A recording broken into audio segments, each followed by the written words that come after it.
Gay? That's gay. Yeah, that's super gay. Gay. It's not gay. You're gay. Yeah, that one was kind of gay. My apologies to you guys. I should have actually informed you to wear something that would have covered your face a little bit more, like sunglasses or something. Why? Because they have facial recognition in these, and artificial intelligence facial recognition in these cameras. So they can see you. And they'll figure out who you are. I'm Jake Forts, and I'm the resident here in Iowa Street in Lowell, Massachusetts, and you're at my humble abode. So that is the largest part of the Markley Group data center here in Lowell. In Massachusetts, in theory, you can't have a surveillance camera looking at somebody's backyard. And what the hell is that doing in the middle of a residential neighborhood? Without saying too much, being in camera view.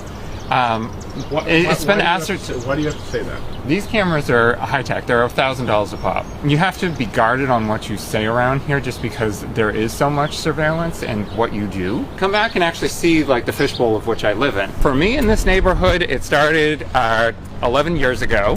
Markley came and they started lying immediately.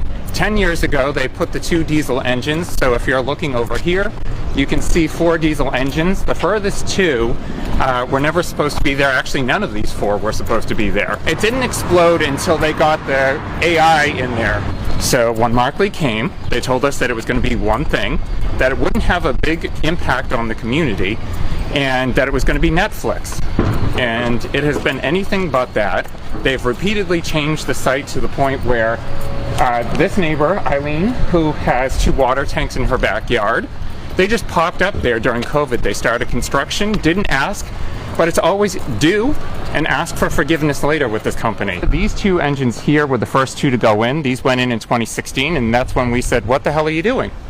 That's not where these were supposed to be. Everything that was mechanical was supposed to be on the other side of the facility. And by the way, don't worry about these folks because they sold out in December to them. Markley owns this. They own all of this. We're the last 2 privately owned houses on this street, and 9 Prince Ave is the last privately owned residence on Prince Ave. When he is done acquiring at cheap cutthroat rates, then this will cease to exist. He already has a plan, which he slipped in 2017, to build another building on the other side of the parking lot, where the parking lot is. Yeah. So where are those people parking? He needs to come this way.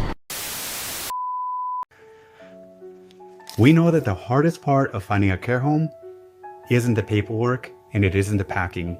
It's that heavy moment when you have to walk out the door and leave your parent in a new environment. Before Royal Destiny, we were foster parents. We know exactly how it feels when someone moves to a new place. We know how scary and hard that can be. And that is exactly why we built our care model with a focus on comfort. We promised ourselves that moving day here would always feel like a warm, personal welcome. Because of our strict 1-to-3 caregiver ratio, your loved one is personally accompanied every step of the way. They have someone right at their side, walking at their pace. Before they even walk inside, we know their favorite music, we know exactly how they like their coffee, and we will know how to comfort them when they feel worried or upset. And for families navigating the unpredictability of dementia, we want you to know this. We step completely into your loved one's world. When there is a moment of confusion or a tough afternoon, we meet them right where they are with patience, validation, and absolute dignity, so that they always feel safe and they always feel seen. No. I got you.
Scottish people have drank all the beer in Boston.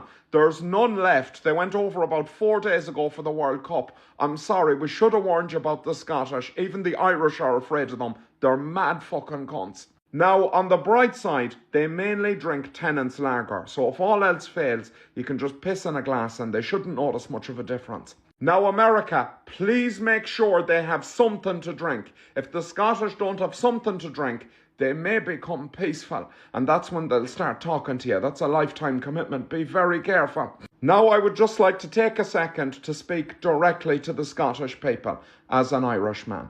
Listen, Scotland is my second favourite country on earth. It's kind of like if you mixed Ireland with Texas and it was going through a particularly litigious divorce, and I love that energy. But listen, the Irish people have been wanting to say this for a while. Scotland, we just feel like you're going a bit too far with the drinking. We all like to have a good time. Go out in the town, forget 4 days of your life, lose a sock, bring home a fully grown tree wearing a traffic cone for a hat, and eat 17 portions of chicken goujons. It's good, clean fun. But we just feel you could do something else for 15 or 10 minutes, a little hobby for yourself, have a bit of kimchi to support a healthy microbiome in the gut. Just look after yourself, Scotland. Without you, we're going to have to start hanging around with the fucking Germans, and I don't have it in me to try any more types of sausage. Follow me, I'm delicious.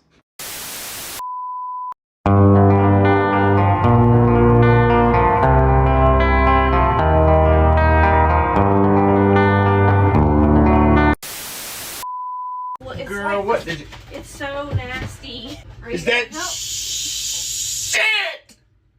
Is that shit? What? I've been using this plunger, but it's not.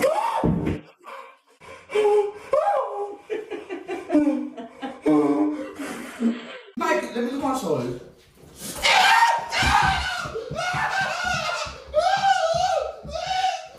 I don't know what to do. I don't know what to do, Josiah. Like, bro, can you help me? Oh, the plumber, like, water to What did you do now? What do you mean? Jesus, why would you put this shit in my mouth now? I help you. Like, money, Haley! Haley, ain't no way you just got that on my arm, Haley. But why? What the fuck? Oh, God. Look, No! Oh, no! Are you some sort of idiot?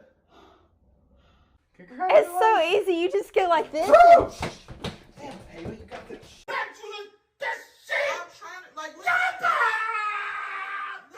I'm and they just freaking like. Oh, what the fuck, Angel? Oh my god! You're clogging toilets here. I don't know what. What are you doing? Mira, can you come look at it? There's nothing even in Come look at it. Ew, Meg! That's disgusting!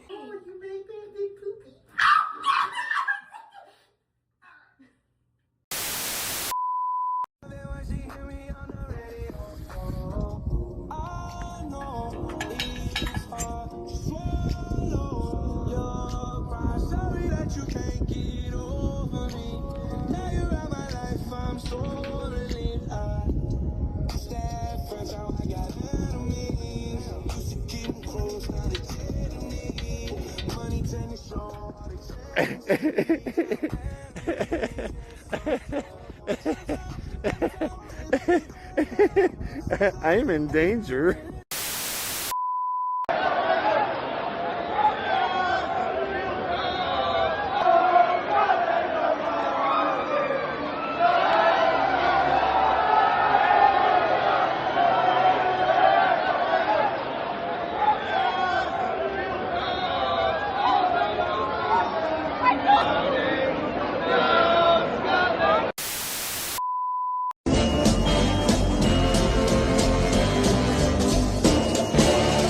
Just hear those sleigh bells ding-a-ling-a-ring, ting-a-ting-a-ling-a-too. Ring-a-ling-a-ling-a-ding-dong. Come on, it's lovely weather for a sleigh ride together with a Jew. Outside the snow is falling. No one's ever broke this on the internet. If you go through all the fast food chains, they all have some dark, insidious origin. Now we have the 7-Eleven food chain. Do you guys know what the 7-Eleven brand of foods and desserts is called? What? Go Yum Foods. Oh, Goyum. wow. Go That's Yum. so funny.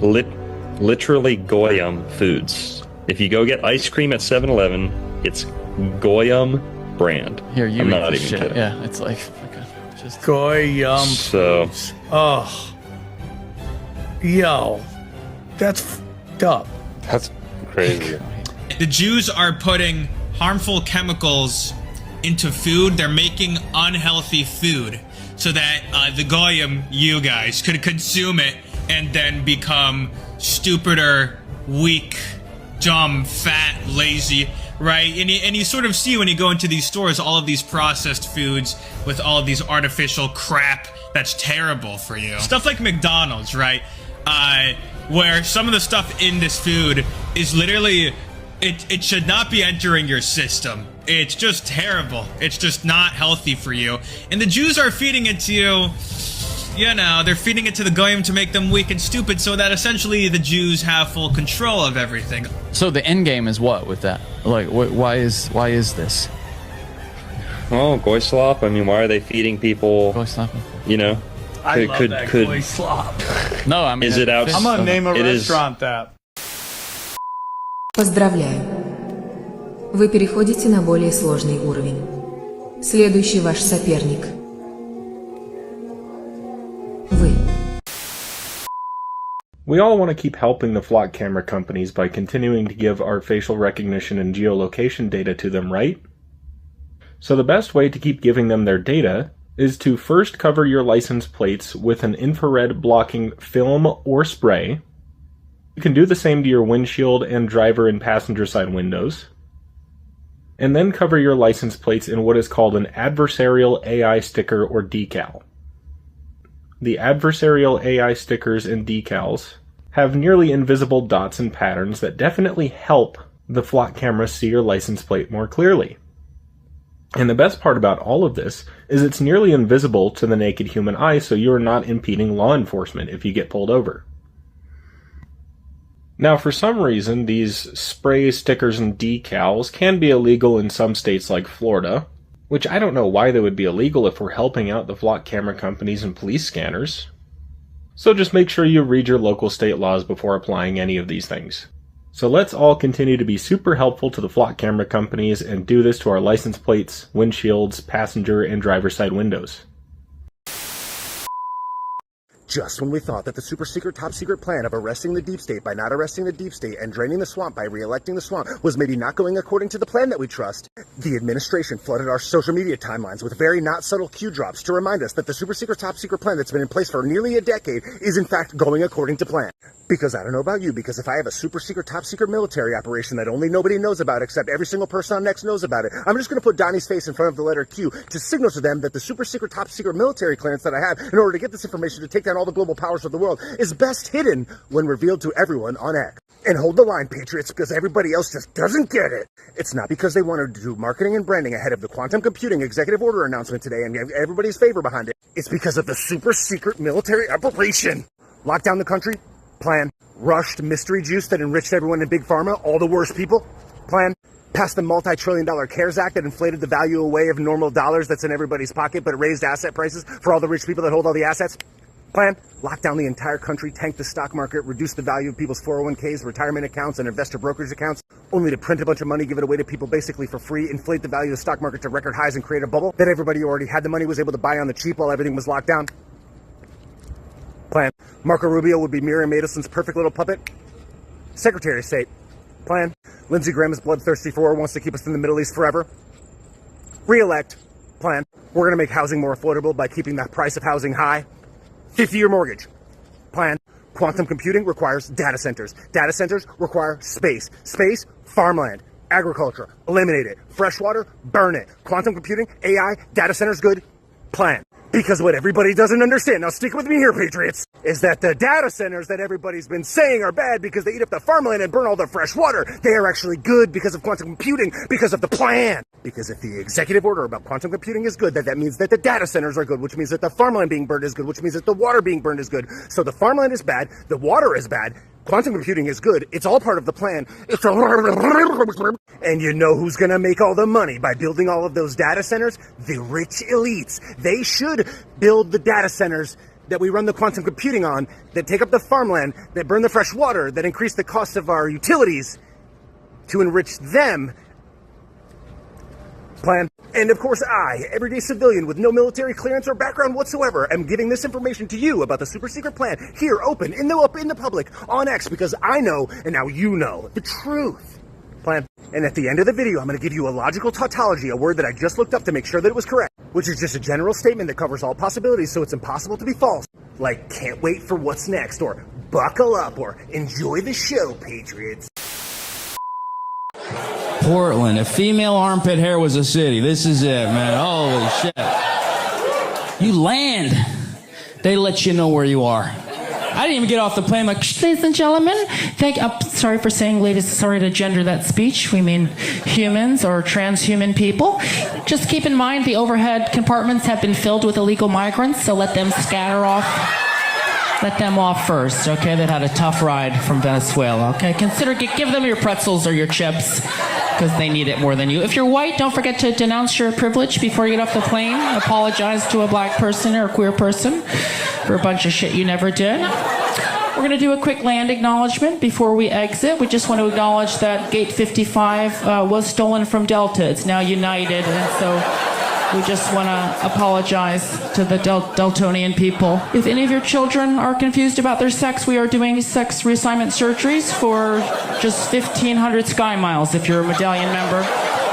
It's a wonderful deal. You want to take advantage of that today. That's going to be at baggage claim 15. Put them on the conveyor belt. By the time they come back around, they'll be snipped up, tip-top, ready to go. Hit the streets of Portland. We want to just remind you of the wonderful things that you can do while you're here in Portland. You can burn down a liquor store without getting arrested. Enjoy some of our great sites, like going to a CVS and having a teenager unlock your condoms while you wait 15 minutes in embarrassment. Or head down to the park and watch a heroin addict shoot needles in his dick in front of your 8-year-old. Welcome to Portland International Airport. Everyone I grew up with, and the generation directly under me, they're all institutionalists. They believe very strongly that knowledge is given through an approved, whether you're at NYU or whether it's the State Department or whether it's a board or whether it's a nonprofit that commissioned a study that proved the thing. A lot of these kids do not think for themselves. And they're not kids. They're in their 30s, by the way. And they're in their 30s or 40s. They don't think for themselves.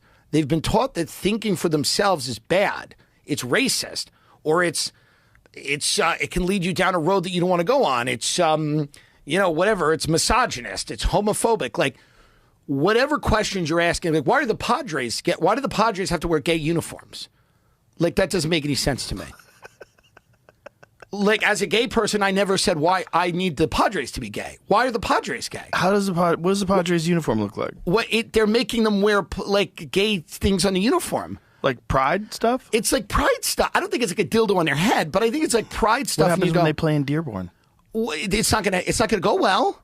But it's like, why is Citibank gay? Why is Chase gay? What is it? Why does this help anyone that a corporation is trans? Why is Chobani Yogurt trans? What's the point of this? I don't understand. Does this get people health care? Does this make people happy? Does this satisfy? It makes some people happy. It makes some people happy that I worry about because I just don't understand. And it makes more people angry. And that's why gay marriage has lost 11 points in support. More people are annoyed. They're like, we're all cool with however people want to live their lives. Most people are. But they're like, why is my bank gay? When did my bank come out as gay? And like, I'm okay with it, but could somebody have told me, like, what are we doing? This doesn't make anybody's life better. It is just virtue signaling horseshit that ends up doing the exact opposite of what they want. They think it increases acceptance. It decreases it because you're shoving a worldview down someone's throat. Not everyone's going to agree with you. Not everyone's going to agree with you. It's okay. Life is too short. No, that you want that. You don't want everybody to agree with you. No. You want to live in a world of texture. Yes. Yeah. You want to live in a world. You want to have the Joey Diaz's of the world. Totally. You want to have some wild people out there. They're fun. And the problem with the generation under me is they're all very like this, and they all went to the same liberal arts schools that have taught them like this orderly way of processing information, and they're all afraid to they say things. They say them in a very the rape gang, they're gangs that are raping. Well, that's bad, but there's a lot of, I don't know what's been proven, and there's a lot of racism. They're so afraid of having an independent thought because they've been programmed their entire lives. They don't realize it. They've been programmed their entire lives to believe a certain set of things, and their self-worth depends on those things mattering. Yeah. The school you went to, the internship you got, the corporation whose dick you have to suck, sometimes literally, to stay in it. That is where they derive their self-worth from. So their entire world crumbles if you challenge any of their ideas. Yeah. Yeah, and it's very confusing for young people. Because the whole thing acts like a religion. It acts like a cult, and you have to kind of go along with every aspect of it, or you'll be excommunicated. Yeah. You'll be kicked out, just like you get kicked out of Scientology. You get kicked out. Welcome to The Independent Review, a weekly podcast where we bring you the latest from the world of independent journalism.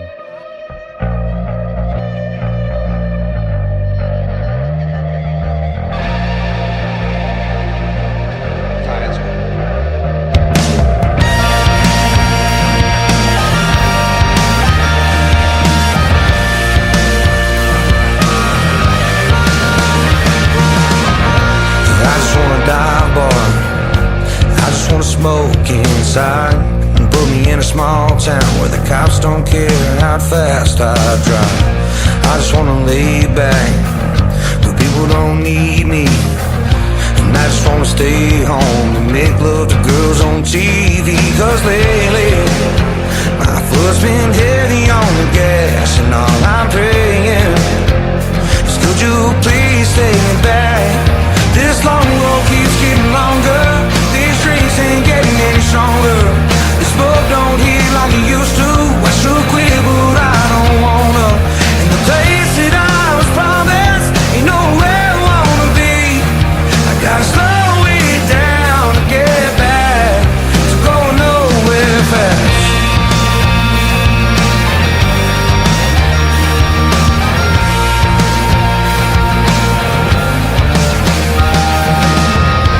I just want a good time, a little more time on both my hands, so I can get real high and talk a little shit to all my friends. Maybe try something new, fuck a bitch with a face tattoo. Anything right now will do, cause I'm bored straight out of my mind. The grass is greener on the other side, and all I'm saying is it ain't worth the drive. This long road keeps getting longer. These drinks ain't getting any stronger. The smoke don't hit like it used to. I should quit, but I don't wanna. And the place that I was promised ain't nowhere I wanna be. I gotta slow it down to get back to go nowhere fast.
Welcome to the Independent Review, live on AM Wake Up on Odyssey, Rumble, Substack, and the Indie News Network on Twitter. Let's jump to our first clip with Dave DeCamp of antiwarnews.com. As we're getting started, so let's get into the news. The first story at the top of antiwar.com today. Katz said that the U.S. has not asked Israel to leave Lebanon. So Israeli Defense Minister Israel Katz said on Wednesday that the U.S. has not asked Israel to withdraw its troops from southern Lebanon, despite Iran maintaining that a withdrawal is necessary to implement the U.S.-Iran Memorandum of Understanding, which of course calls for a complete end to Israel's war in Lebanon. This is what Katz said, quote, "We have announced that in any case, we are not withdrawing. As of this moment, and this is a diplomatic achievement, there is no American demand for Israel to withdraw from Lebanon," end quote. And I think this is important because this is, according to the Iranians, what it will take to see this MOU through. And while we've seen some criticism from Trump and Vance about Israel's conduct in Lebanon, we have not seen either of them call for an Israeli withdrawal. And other U.S. officials have said that they don't expect Israel to withdraw, but just to agree to a ceasefire. But as we know, as long as Israel continues the occupation of southern Lebanon, the war will continue. So Katz also vowed that Israel would stay in Lebanon even if there was an American demand. So he is saying, even if they do ask us to leave, we are not going to. We're going to stay. And he also said that Lebanese civilians will not be able to return to the IDF-occupied areas. He said, quote, "There will be no civilians and no terrorists. Why? Because what happened in the past in security zones where there was also a civilian population was that there were explosives and attacks against soldiers, and therefore we do not allow that. Soldiers in, residents out. The infrastructure is destroyed. The houses are dangerous and ruined. We are not withdrawing," end quote. So the civilians can't come back. He's admitting that they're destroying houses and that, vowing that this occupation will not end. And then also on Wednesday, Netanyahu said that he will not withdraw from Lebanon as long as he remains in power, which could only be a few more months. I guess there's still a little while. Right now, the elections in Israel are scheduled for the end of October. I believe if this bill to dissolve the government comes through, then it would push it back or push it forward to September. So that would be sooner, obviously. But so Netanyahu might only have a few months. He's certainly hurting politically right now because of this Iran deal.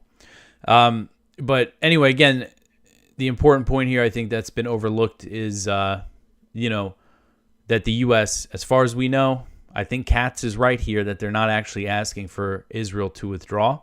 And I think what we're seeing here is a similar situation to what we saw with Gaza, where instead of, brokering a real peace deal, and the U.S. actually cutting off Israel or threatening to cut them off to make them change their behavior or just leaving them on their own, the Trump administration is trying to work with them and satisfy them. And when they do that, there's no chance of real peace.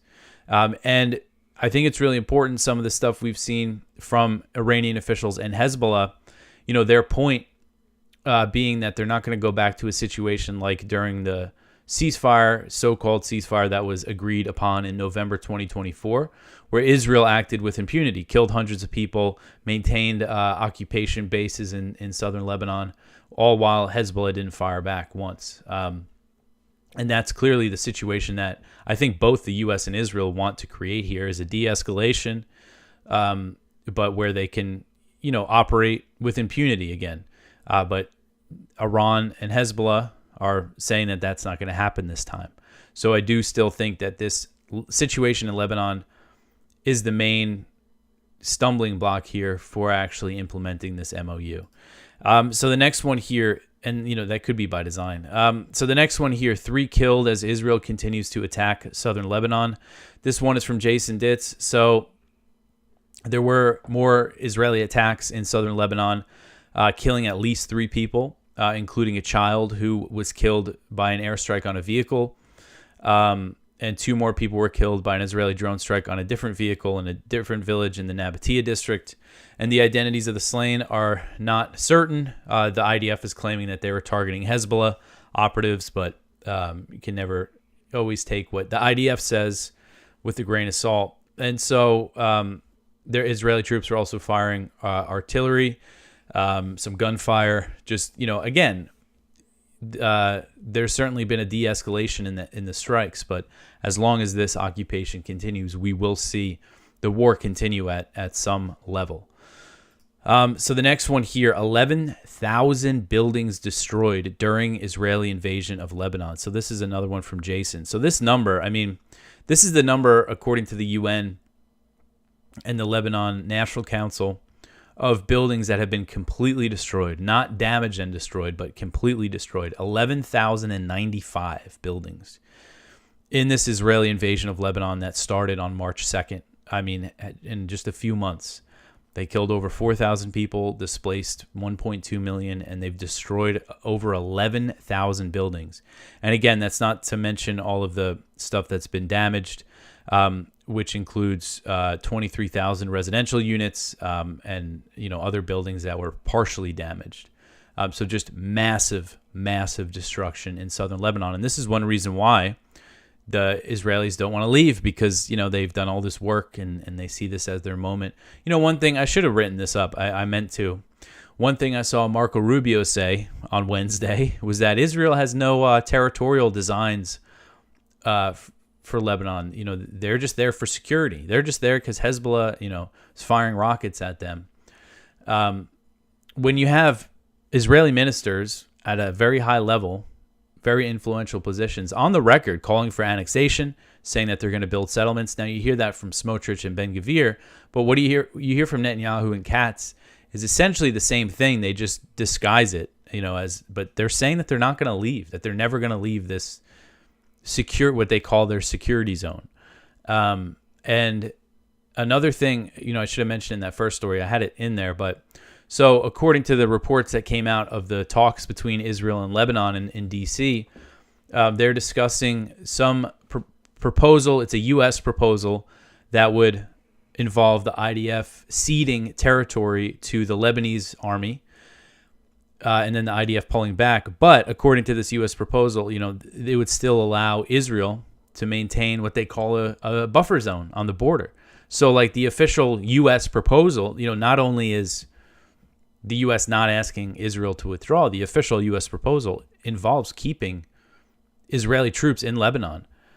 So this is not, again, a serious, plan here for a peace, for a real peace in Lebanon.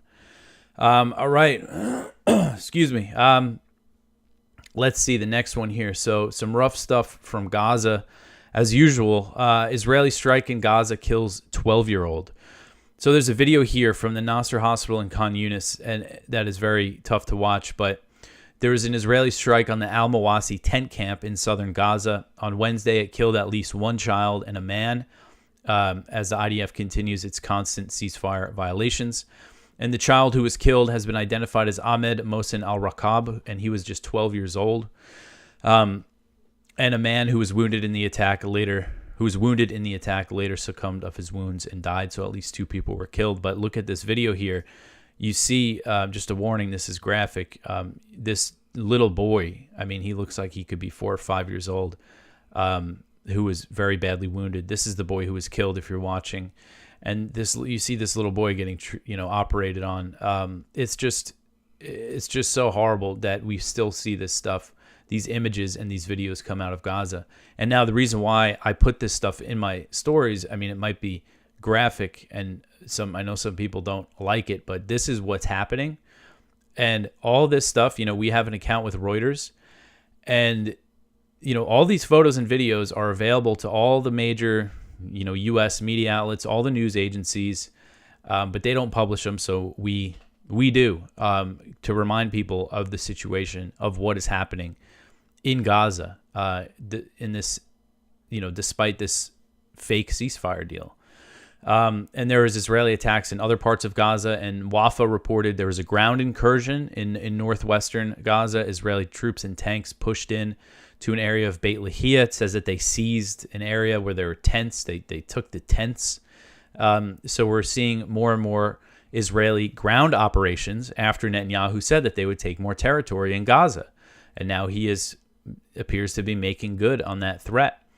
And there's indications here that the U.S. is going to be asking Israel to de-escalate in Lebanon and in exchange might support escalations in Gaza. And right now the death toll, according to the health ministry, is up to 1,029. And that's just the death toll since the deal was signed back in October 2025. Also, I meant to add this. There was an IDF or an Israeli civilian contractor who was who died in an accident, in a bulldozer accident in Gaza. He was demolishing a building because they're still doing that in Gaza. And I don't know exactly what happened, but he died. And according to Erhet, he was the first Israeli to die in Gaza since early February. And I don't know the circumstances around that death, but it just goes to show that it's not like Hamas is killing Israelis. I mean, that hasn't been happening at all. Yet they're carrying out these constant attacks. Now, let's take a look at this clip from the Indie News Network. I live in an area that's actually hosting the World Cup, and there's a lot of excitement and energy around the World Cup. But there's also a whole other thing happening around the World Cup beyond the games that people either don't want to talk about because they just want to enjoy the games, or they are openly happy about because they give the people that they like an unfair advantage in those games, which is really messed up. Personally, I have decided to boycott and to no longer watch any World Cup games. And I'm going to explain why and lay out some of my rationale in the first, here in the coming minutes. But this gentleman, now Sarah Wilkinson, is an activist in the UK who has literally been charged under Section 12 with supporting terrorism, even though she's done nothing but support the Palestinian people's right to survive and to regain the land that was stolen from them and to live. All right. She is one of the best of us. But of course, in the UK, because down is up and black is white, she is deemed a threat. She's a grandmother at 60 years old. She posts really, really tough stuff from Gaza and from West Bank and from Palestinians every day. And I appreciate her rawness every day because she reminds us all exactly what's happening there. No sugarcoating. So what happened here today is that, or yesterday, she reminded us that a family whose family were killed by the Israelis in Gaza says, sorry to be boring, but while you're watching the World Cup, we're still being killed. So now let's hear what this man has to say. Enjoy watching.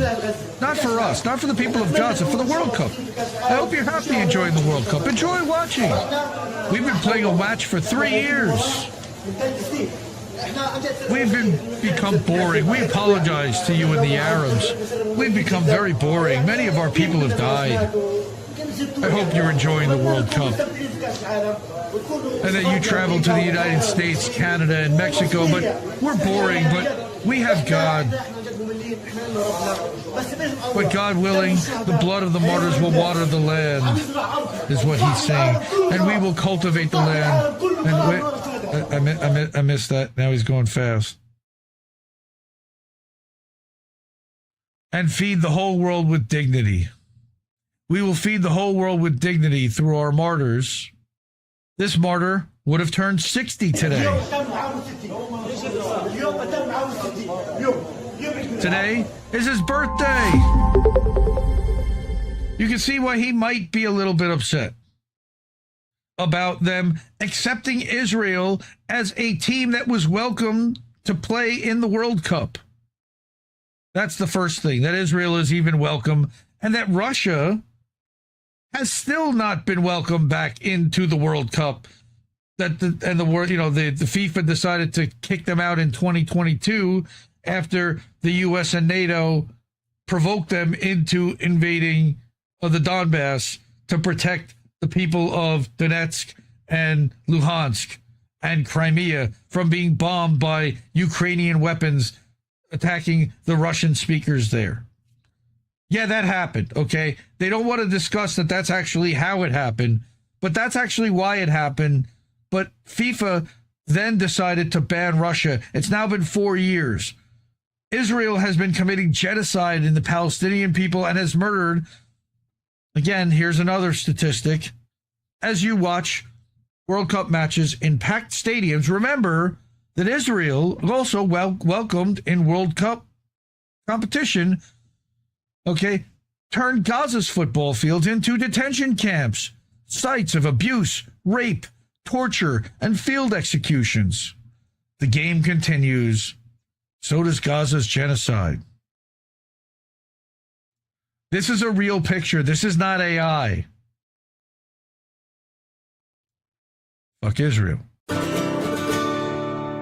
Sonali Kolhatkar wrote this article that I found really inspiring about how it's possible to end corporate influence in politics. I'm not going to read through the whole article, but they talk about a decision in Hawaii that has basically rendered Citizens United negligible. All right. Now, the fact that it comes from the Center for American Progress lends me to be highly skeptical to begin with, because we know who's on that board, Antony Blinken, Neera Tanden, etc. But the novel approach, all right, is that the state of Hawaii passed its first-of-a-kind law redefining corporations as entities that aren't allowed to spend money in elections anywhere within the state. The effort could kick off a powerful state-by-state pushback that succeeds where federal efforts failed. Montana's already trying to do this. Now, I don't know if what this means about an out-of-state corporation doing an ad buy for airtime in their state. I don't know. But that's a corporation, an entity not allowed to spend money in elections anywhere within the state. So I guess that would mean on TV as well. So that's pretty interesting. Supreme Court has consistently said states' rights, power to define corporations is a state law, right? So now they're going to use, it doesn't overturn Citizens United. It makes it meaningless within their own borders. So that's interesting and inspirational, because maybe, just maybe, we can figure out how to get our elections back. But of course, we then have to fix the voting machines, which are of course owned by two corporations and certified by two even more shady corporations. Yeah, I know. Good luck. Ain't no domino effect happen. I'm with you, but at least it's a glimmer. It's an idea. It's somebody coming up with a solution. But it's a long road to hoe. I totally agree. All right, but go check this out again. I'll link all these in the Substack that has all the links for the show afterwards. So next, Caitlin Johnstone, Indie Media Award honoree, adore her. Oh, I'm sorry. I went to the wrong screen. Hit the wrong button. Now, this is really important. And I've talked about this before. I've talked about this with Reef, who wrote an article about this. But she gives you step-by-step instructions, specifically on Twitter, of how to create a custom news feed free from algorithm manipulation. And she does it using something called lists. All right. Today, the Twitter algorithm served me up a bunch of Zionist tweets from accounts I've never followed right at the top of my For You feed, which you never should look at. You should only look at your following. Elon and company decided on my behalf that this is the kind of information I need to be consuming, so they've taken it upon themselves to shove it down my throat without my permission. Right? And she's putting up examples of some of those tweets. As Silicon Valley algorithm manipulation gets more and more aggressive in force-feeding us the official narrative of the day, we have to get a bit clever in making sure we see the information our rulers don't want us to see. Caitlin likes to use Twitter lists for this because, for all its flaws, Twitter is still where the journalists hang out and remains a great place for staying on top of the news if you can figure out how to cut through all the bullshit. Totally agree. Lists are great if you have a limited number of go-to accounts that you want to make sure you see, rather than relying on the worthless algorithm in the For You tab or seeing every single tweet by every single person you follow in the Following tab, which you don't, by the way. They only show you about 10% of everybody's tweets. You can create your own list and fill it up with all the reporters, analysts, and commentators you enjoy, and it will show you their posts in chronological order. By the way, I have a couple of these lists available for you to subscribe to and to add to your lists, which you can also do. She teaches you step by step how to make one. Go to menu, go to lists, hit the new list option in the top corner, and then start adding accounts that you want to follow and that you want to be included. Make it private if the list is for your own personal use, and or if you don't want people to be notified when you add them, then click next. Search for the accounts you want to add, like she added ND Media Award honoree Antiwar.com, because she's a big supporter of Antiwar, as are we. I became a paid subscriber, by the way, paid supporter of Antiwar this month. Finally, I ended. Long overdue. Now you can add accounts to your list by going to their Twitter page and adding add or remove from list. By the way, you can do this on Blue Sky, and you can do this on Mastodon, and I believe you can do this on Upscrolled as well. They all have list functionality. And you're done. Here's somebody on how to create lists. Okay, in case anyone finds it useful, here's a link to a public Twitter list I made full of accounts that I found helpful for staying on top of current events. And guess what? Underneath here, you will find my comment somewhere, if I load it up.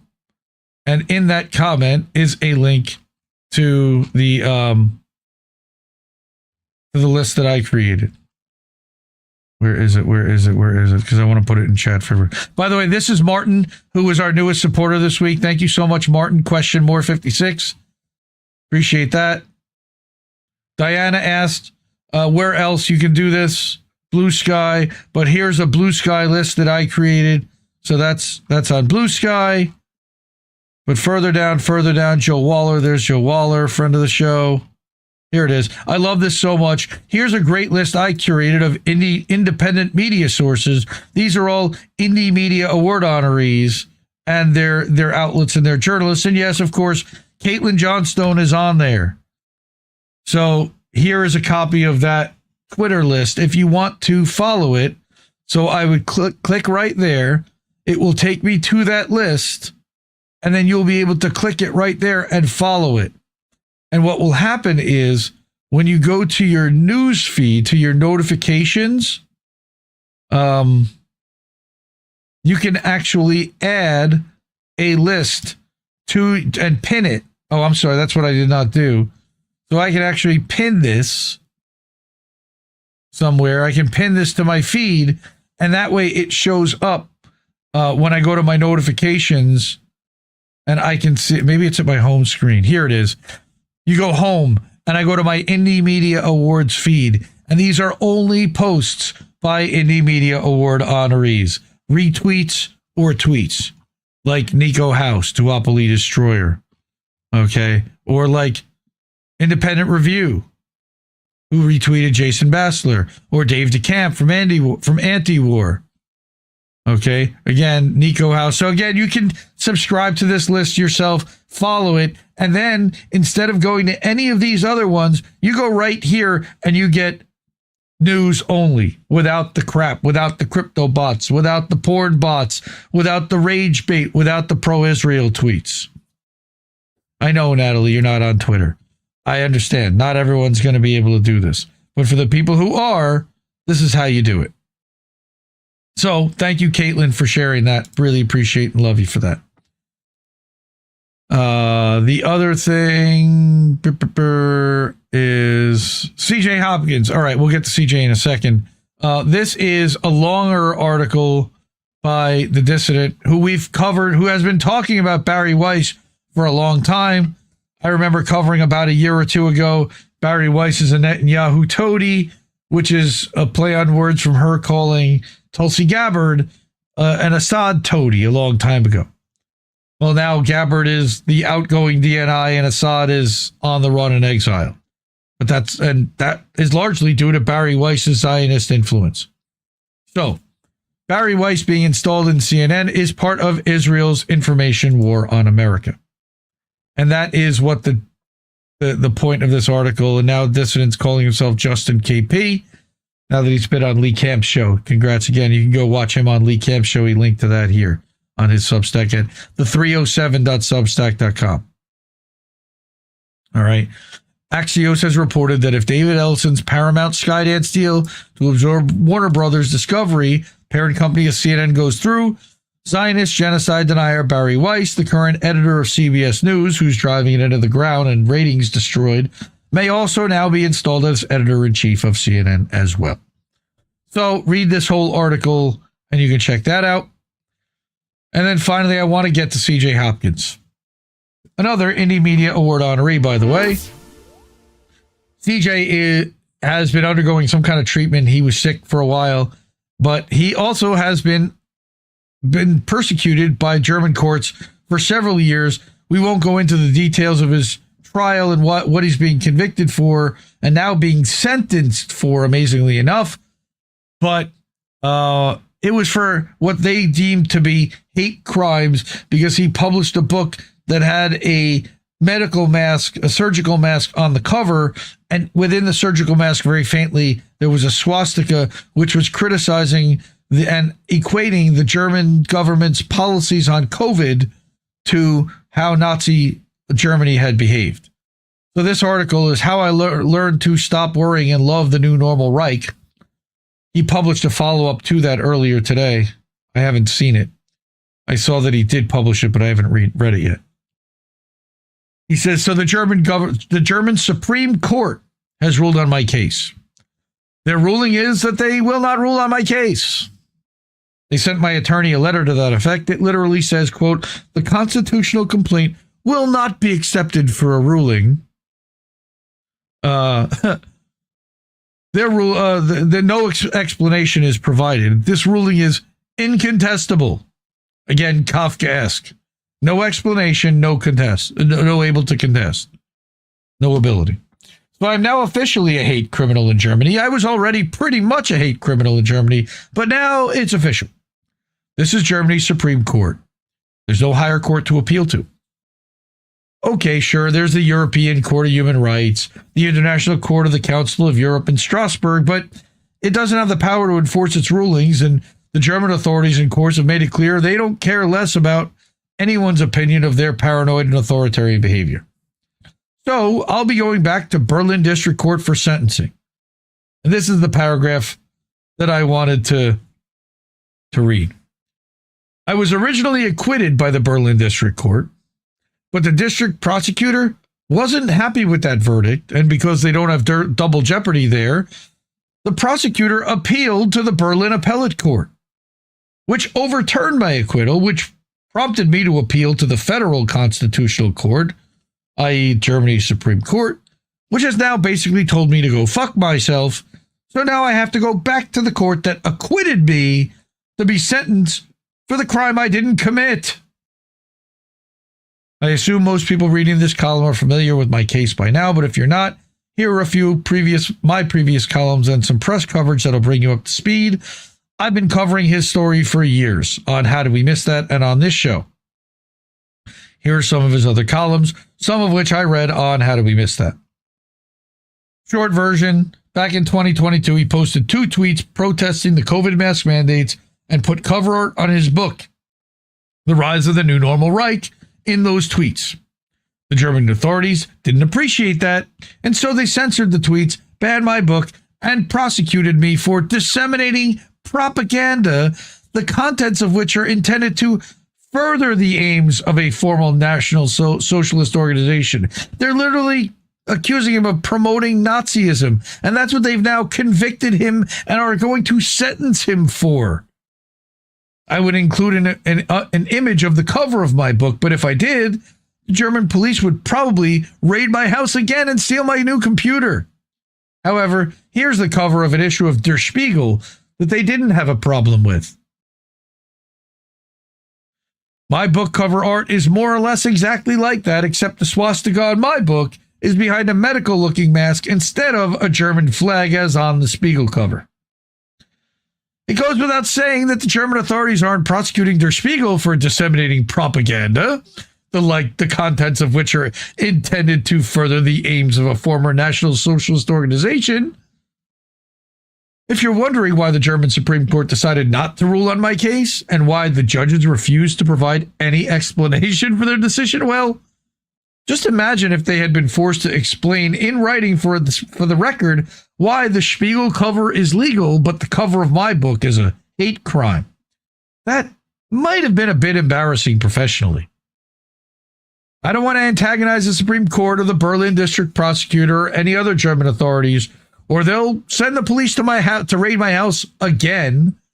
But if you happen to be a journalist and you want to ask them to explain the difference between the Spiegel cover and the cover of my book, the judge you'll want to talk to is Professor Dr. Stephen Harbarth, LLM, from Yale. Like every other U.S. president, it feels like, other than Trump.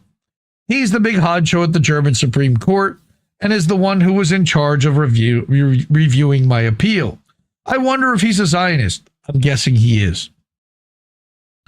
And if you could ask Stephen about my second appeal, or constitutional complaint, as they call it here in Germany, that would be super. That one is regarding the police raid of my home and the confiscation of my computer and the German authorities' attempt to force me to stop distributing my book worldwide. As I noted, they already banned it in Germany. That appeal or complaint is still pending at the Supreme Court. I'm certain after he reads this column, tongue planted firmly in cheek, the professor will make sure that it receives proper consideration according to the German Constitution and the rule of law and basic democratic principles, right? Which the Federal Republic of Germany holds in the highest regard. Oh, and if you live in Germany and want to read more about my prosecution and other adventures in the New Normal Authorities, you can buy his book, Fear and Loathing in the New Normal Reich, which was published by Skyhorse Publishing last year. The Germans haven't banned that one yet. I'm imagining they'll get to it eventually. So that was 6 days ago. Free CJ Hopkins. Free CJ Hopkins. Again, now going to be sentenced. I believe he'll have to spend like 60 days in prison for publishing a book. Dystopian, Kafkaesque, and disgraceful. Now, let's look at this clip from James Corbett. So you know about Palantir, right? The software services company that specializes in creepy AI-powered surveillance and targeting software for militaries and intelligence agencies around the world. Founded in 2003 by billionaire Peter Thiel alongside current CEO Alex Karp, Joe Lonsdale, Stephen Cohen, and Nathan Gettings, Palantir's tech helps detect unusual or suspicious patterns in large datasets, using techniques that the founders learned working together at PayPal. The CIA was one of the company's earliest investors, and its only customer for a number of years. Eventually, other intelligence agencies like the FBI and the NSA jumped aboard. And you know Alex Karp, right? The self-declared bat-crazy CEO of Palantir, who seems only capable of giving uncomfortable interviews and public statements while apparently high as a kite. Palantir is here to disrupt and make the institutions we partner with the very best in the world, and when it's necessary, to scare enemies and on occasion kill them. Alex, as always, we have a lot of individual investors on the line. Is there anything you'd like to say before we end the call? We're doing it. We're doing it. And I'm sure you're enjoying this as much as I am. If I was absorbing the full risk of our stupidity, you were absorbing the full risk of my stupidity by putting me on there and knowing all the crazy shit I was going to say, and you were going to have to sit there and listen to it. And you did it. Well, in case you didn't know, that self-same Alex Karp, CEO of Palantir, has co-written a manifesto. It's called The Technological Republic, and I read it cover to cover. And yes, it's exactly as unhinged as you might expect it to be. So here's what I found.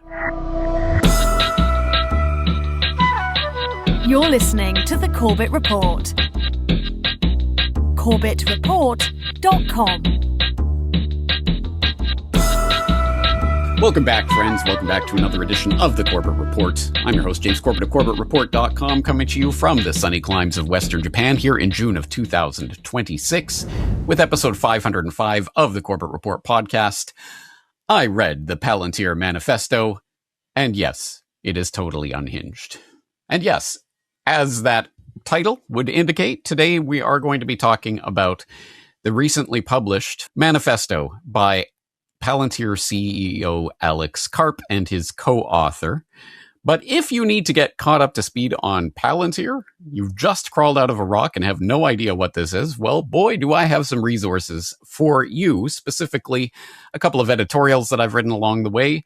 This 2022 editorial on how Palantir conquered the world is a good overview to get you started, which notes that founded by billionaire PayPal co-founder and Facebook early investor Peter Thiel, this plucky little Silicon Valley startup, Palantir, has long been the darling of the U.S. military and the intelligence community, and it's increasingly the darling of the corporate world.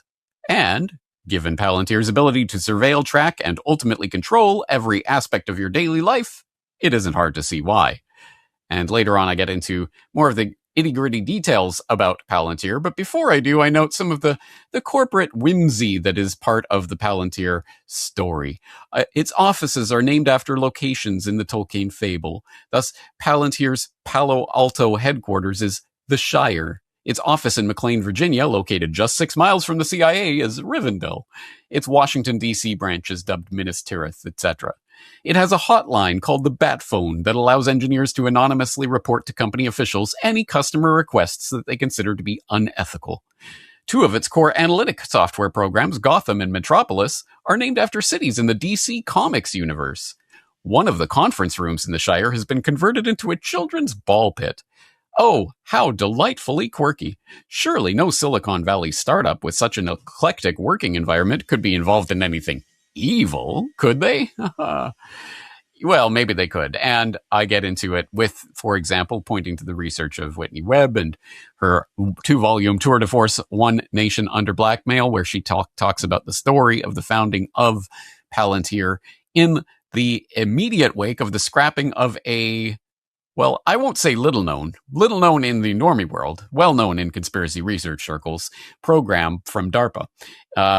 As it turns out, May 2003, which was the time that Palantir was coming together, was the exact time when the Pentagon's Defense Advanced Research Projects Agency, DARPA, began officially backing away from its proposed Total Information Awareness program, renaming it Terrorism Information Awareness before Congress defunded the program altogether. And we all remember the wonderful logo of the TIA program, the Information Awareness Office, the all-seeing eye at the capstone of the pyramid radiating the earth. Exactly. What could go wrong? So that's the real origins of Palantir. And what does it do? Well, from the content of your emails to the subject of your phone calls to the details of your credit card transactions to your social media ramblings to your cell phone GPS logs, if it can be digitized, Palantir aims to feed it into a database and data mine it to discover relations and connections that are not immediately obvious to the average analyst. Well, that's one of the things that Palantir does with one of its software suites that it offers to its clients, who, for the first several years of Palantir, were all government clients. In fact, just the CIA at first, but then expanded into other government agencies. Some other things that Palantir has been involved in along the way that have dribbled and drabbled out through the establishment lapdog press. Palantir helped the NSA build the software to facilitate and augment the use of X-Keyscore, the NSA's widest-reaching program, which captures nearly everything a typical user does on the internet. Palantir helped tech security firm H.B. Gary formulate plans for attacking WikiLeaks and its supporters, including exposing the identities of those trying to leak to the organization and smearing journalists who defended the site. Palantir helped New Orleans implement a predictive policing program, giving Palantir access to millions of searchable public records, court filings, licenses, addresses, phone numbers, and social media data without the knowledge or approval of the city council. Palantir partnered with the Centers for Disease Creation on its data collection and integration for public health event response Decipher program, a partnership that is expanded in the COVID era to include supporting the U.S. fight against the COVID-19 pandemic, from vaccine distribution to new areas such as improving supply chain resiliency and distribution of life-saving therapeutics. And Palantir expanded its biosecurity business to other countries, including overseeing the processing of sensitive medical records in a new partnership with Britain's National Health Service, which has been in the news recently. If you happen to be in the UK, I'm sure you've seen it, as there is more and more public protest about Palantir's relationship to the NHS. But if that seems like an exhaustive list, I can assure you it is not. In fact, Palantir has been involved in a lot more over the years. So, for example, in 2025, I had this editorial on what does Palantir actually do, where I go into much more detail about the specific functioning of Palantir and what it actually does, from the panoptic surveillance of everyone, which, of course, we all know by now, to the pre-crime concept, like that New Orleans Police Department program that was exposed in 2018 that had been operating for years without the public knowing anything about it, to AI weaponry, of course, the AI-powered targeting and systems and AI-powered autonomous weapon systems that are increasingly using Palantir software on U.S. government contracts to, for example, help facilitate the ethnic cleansing of the Palestinians in Gaza and to participate in the killing fields in Ukraine, etc. Genomic surveillance, which is something that I have talked about in the past, and optimizing wage slavery, amongst other things. So there's much more information here if you need to get caught up to speed on the Palantir story generally. But today we're going to be talking, as I say, specifically about Alex Karp, CEO of Palantir, not Peter Thiel, co-founder of Palantir, but Alex Karp, who you probably know by now. Again, if you follow the news and have seen any of the unhinged interviews and public performances that Alex Karp has given in recent years, but you wouldn't know it from the establishment puff piece journalism that is used to prop up his PR public image, like this one from Quarter.com. Alex Karp, the unconventional tech visionary. Oh, he's unconventional, guys. He's neurodivergent, to use the kids' lingo these days. It's not that he's hyped up on goopballs or anything. So, early life and education. Alex Karp was born on October 2nd, 1967, and grew up in Philadelphia. Being raised by parents active in political and labor rights demonstrations influenced Karp early in questions of civil rights and social justice. This is what he's concerned about, guys. He earned a bachelor's degree from Haverford College, a JD from Stanford Law School, which is an important part of the story because, as people know, that's where he met and, I believe, roomed with Peter Thiel, and later pursued a PhD in social theory from Johann Wolfgang Goethe University in Frankfurt, Germany. This diverse educational background helped shape his philosophical and ethical perspectives, particularly his interest in German philosophers, which influenced both his studies and later his business practices, and as we shall see, his later writing.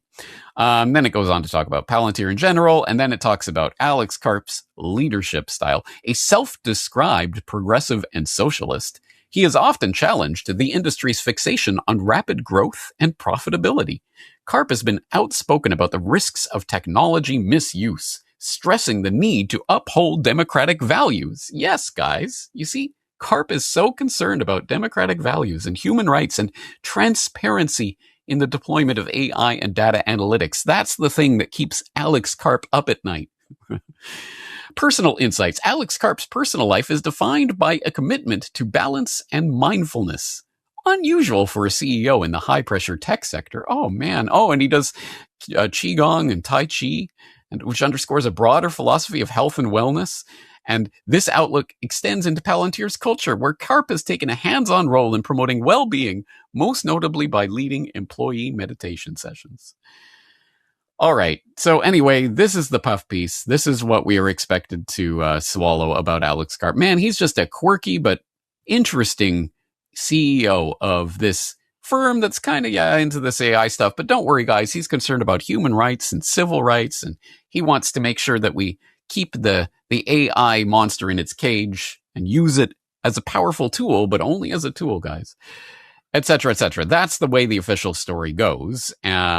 But as usual, reality is 180 degrees opposite of what's being reported in puff pieces like that. So if you want to get a little bit closer to what Karp actually thinks, why not actually go to the source himself?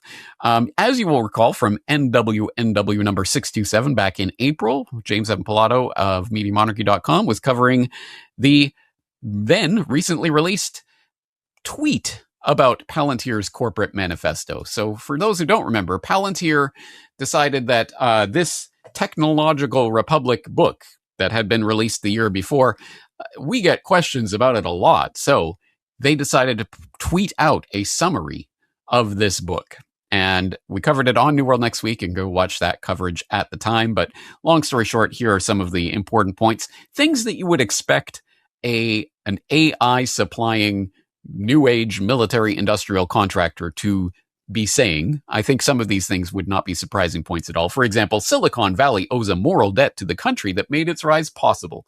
Again, more of that feel-good rhetoric. See, guys, we're paying our moral debt to the country that's made us possible by helping them to kill people. It gets quite explicit about that and quite warmongery. The limits of soft power, of soaring rhetoric alone, have been exposed. The ability of free and democratic societies to prevail requires something more than moral appeal. It requires hard power. And hard power in this century will be built on software. That's right, everybody. We need a strong military to go in and beat the bad guys. And who are the bad guys? Well, whoever we say. Number 5, the question is not whether AI weapons will be built. It is who will build them and for what purpose. The Chinese are coming. We got to build the AI weaponry before they do. 6, national service should be a universal duty. Yes, literally, Palantir calling for a draft. Number 7, if a U.S. Marine asks for a better rifle, we should build it. And the same goes for software, which is a somewhat odd reference, but is explained more in the book itself. Number 9, we should show far more grace towards those who have subjected themselves to public life, i.e., won't somebody think of the poor politicians? They get so much hate. Number 12, the atomic age is ending. One age of deterrence, the atomic age, is ending, and a new era of deterrence built on AI is set to begin. Number 15, the post-war neutering of Germany and Japan must be undone. Let's remilitarize everyone.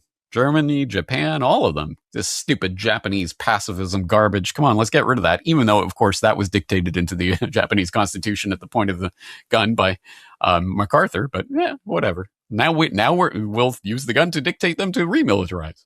Number 17, Silicon Valley must play a role in addressing violent crime. Okay, again, exactly what you would expect, but it is an interesting way of framing these Orwellian pre-crime type programs that Palantir and others are involved in. We'll watch and surveil everything and give police and other would-be authorities the power to surveil everyone in real time, going back however far we want to go back and as deep into their personal lives as we want to go in order to find and connect dots that otherwise, how would we find it? That's the way we keep people safe. You want us to address violent crime, right? Well, just live in a perfect panopticon where we see and look at everything you're doing at every moment of every day. Anyway, as I say, a lot of things that you would expect an AI software vendor for government and big business to be saying. But then some things that don't necessarily make as much sense or seem slightly off the beaten path. Why is the Palantir CEO talking about the pervasive intolerance of religious belief in certain circles must be resisted? Or some cultures have produced vital advances, others remain dysfunctional and regressive. All cultures are now equal. Criticism and value judgments are forbidden. In other words, let's scrap all that and let's start making judgments about cultures. And let's see who Karp thinks should be out on top. And we in America, and more broadly the West, have for the past half century resisted defining national cultures in the name of inclusivity. But inclusion into what? Anyway, as you can see, there are some interesting points in the summary, but I can guarantee you, having read the book, that you don't really understand these points or their context or what is really being said until you actually read the book itself. It's, I think, like any summary, I don't think it adequately is up to the task. Now, let's take a look at this clip from Charlie Robinson.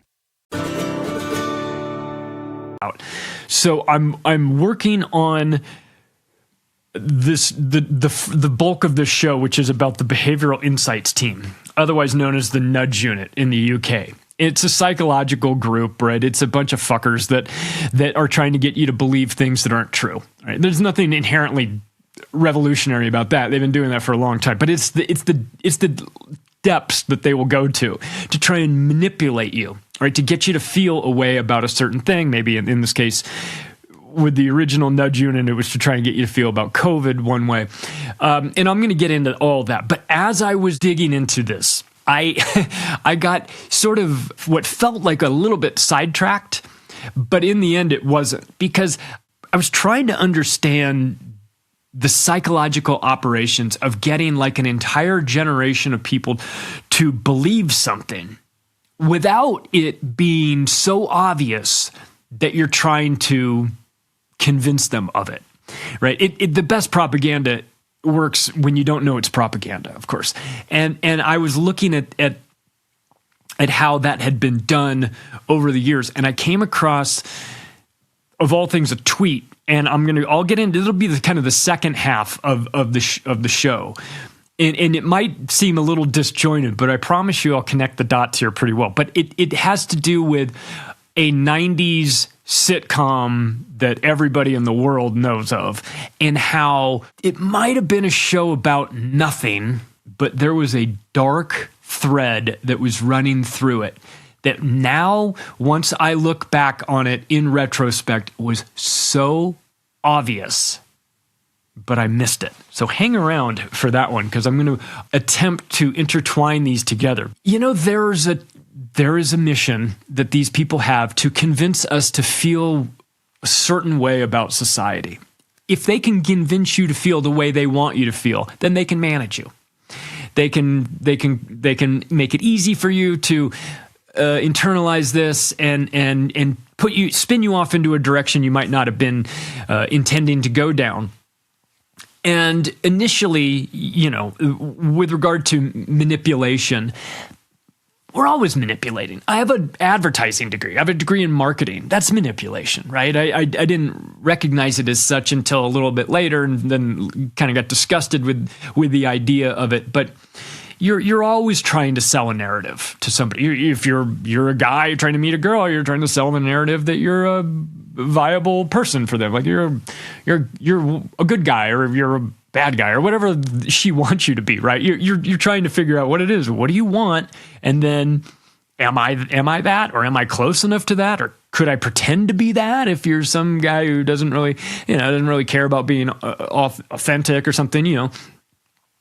But it's not to say that selling a narrative is inherently nefarious, right? It could be, and it definitely is in where I'm going to go with things, but it doesn't necessarily have to be. I mean, you can, you know, it's part of advertising is getting you to feel a certain way about a product. Maybe this product will make you feel better about yourself, and you want somebody to feel, maybe it'll make you feel bad about yourself. We're going to shame you into buying it. So there's a lot of tactics.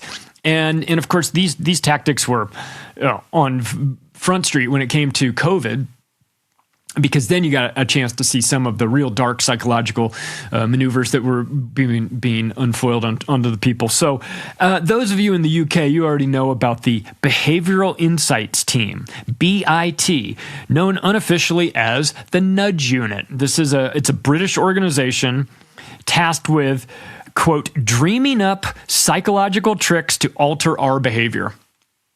That's basically like what it is. And they are tricks, and they're not, they want you to feel differently about something. They want you to behave differently. And so they're going to lie to you about it, about the reality of the situation. Maybe they'll scare you. They'll tell you there's a boogeyman out there when there isn't, or that there's a virus that's going to kill you when it's not, or whatever. Or you insert, you know, catastrophe here. But this group, to say that they partnered with the government would be sort of a misnomer. They are the government. You know, they are a component of the government. And they worked with like local authorities. They worked with businesses. They worked with nonprofits. They were, you know, NGOs and things like that. They were created in 2010 in London, and they employ hundreds of propagandists. I mean, I don't know what you would describe the job as other than propaganda.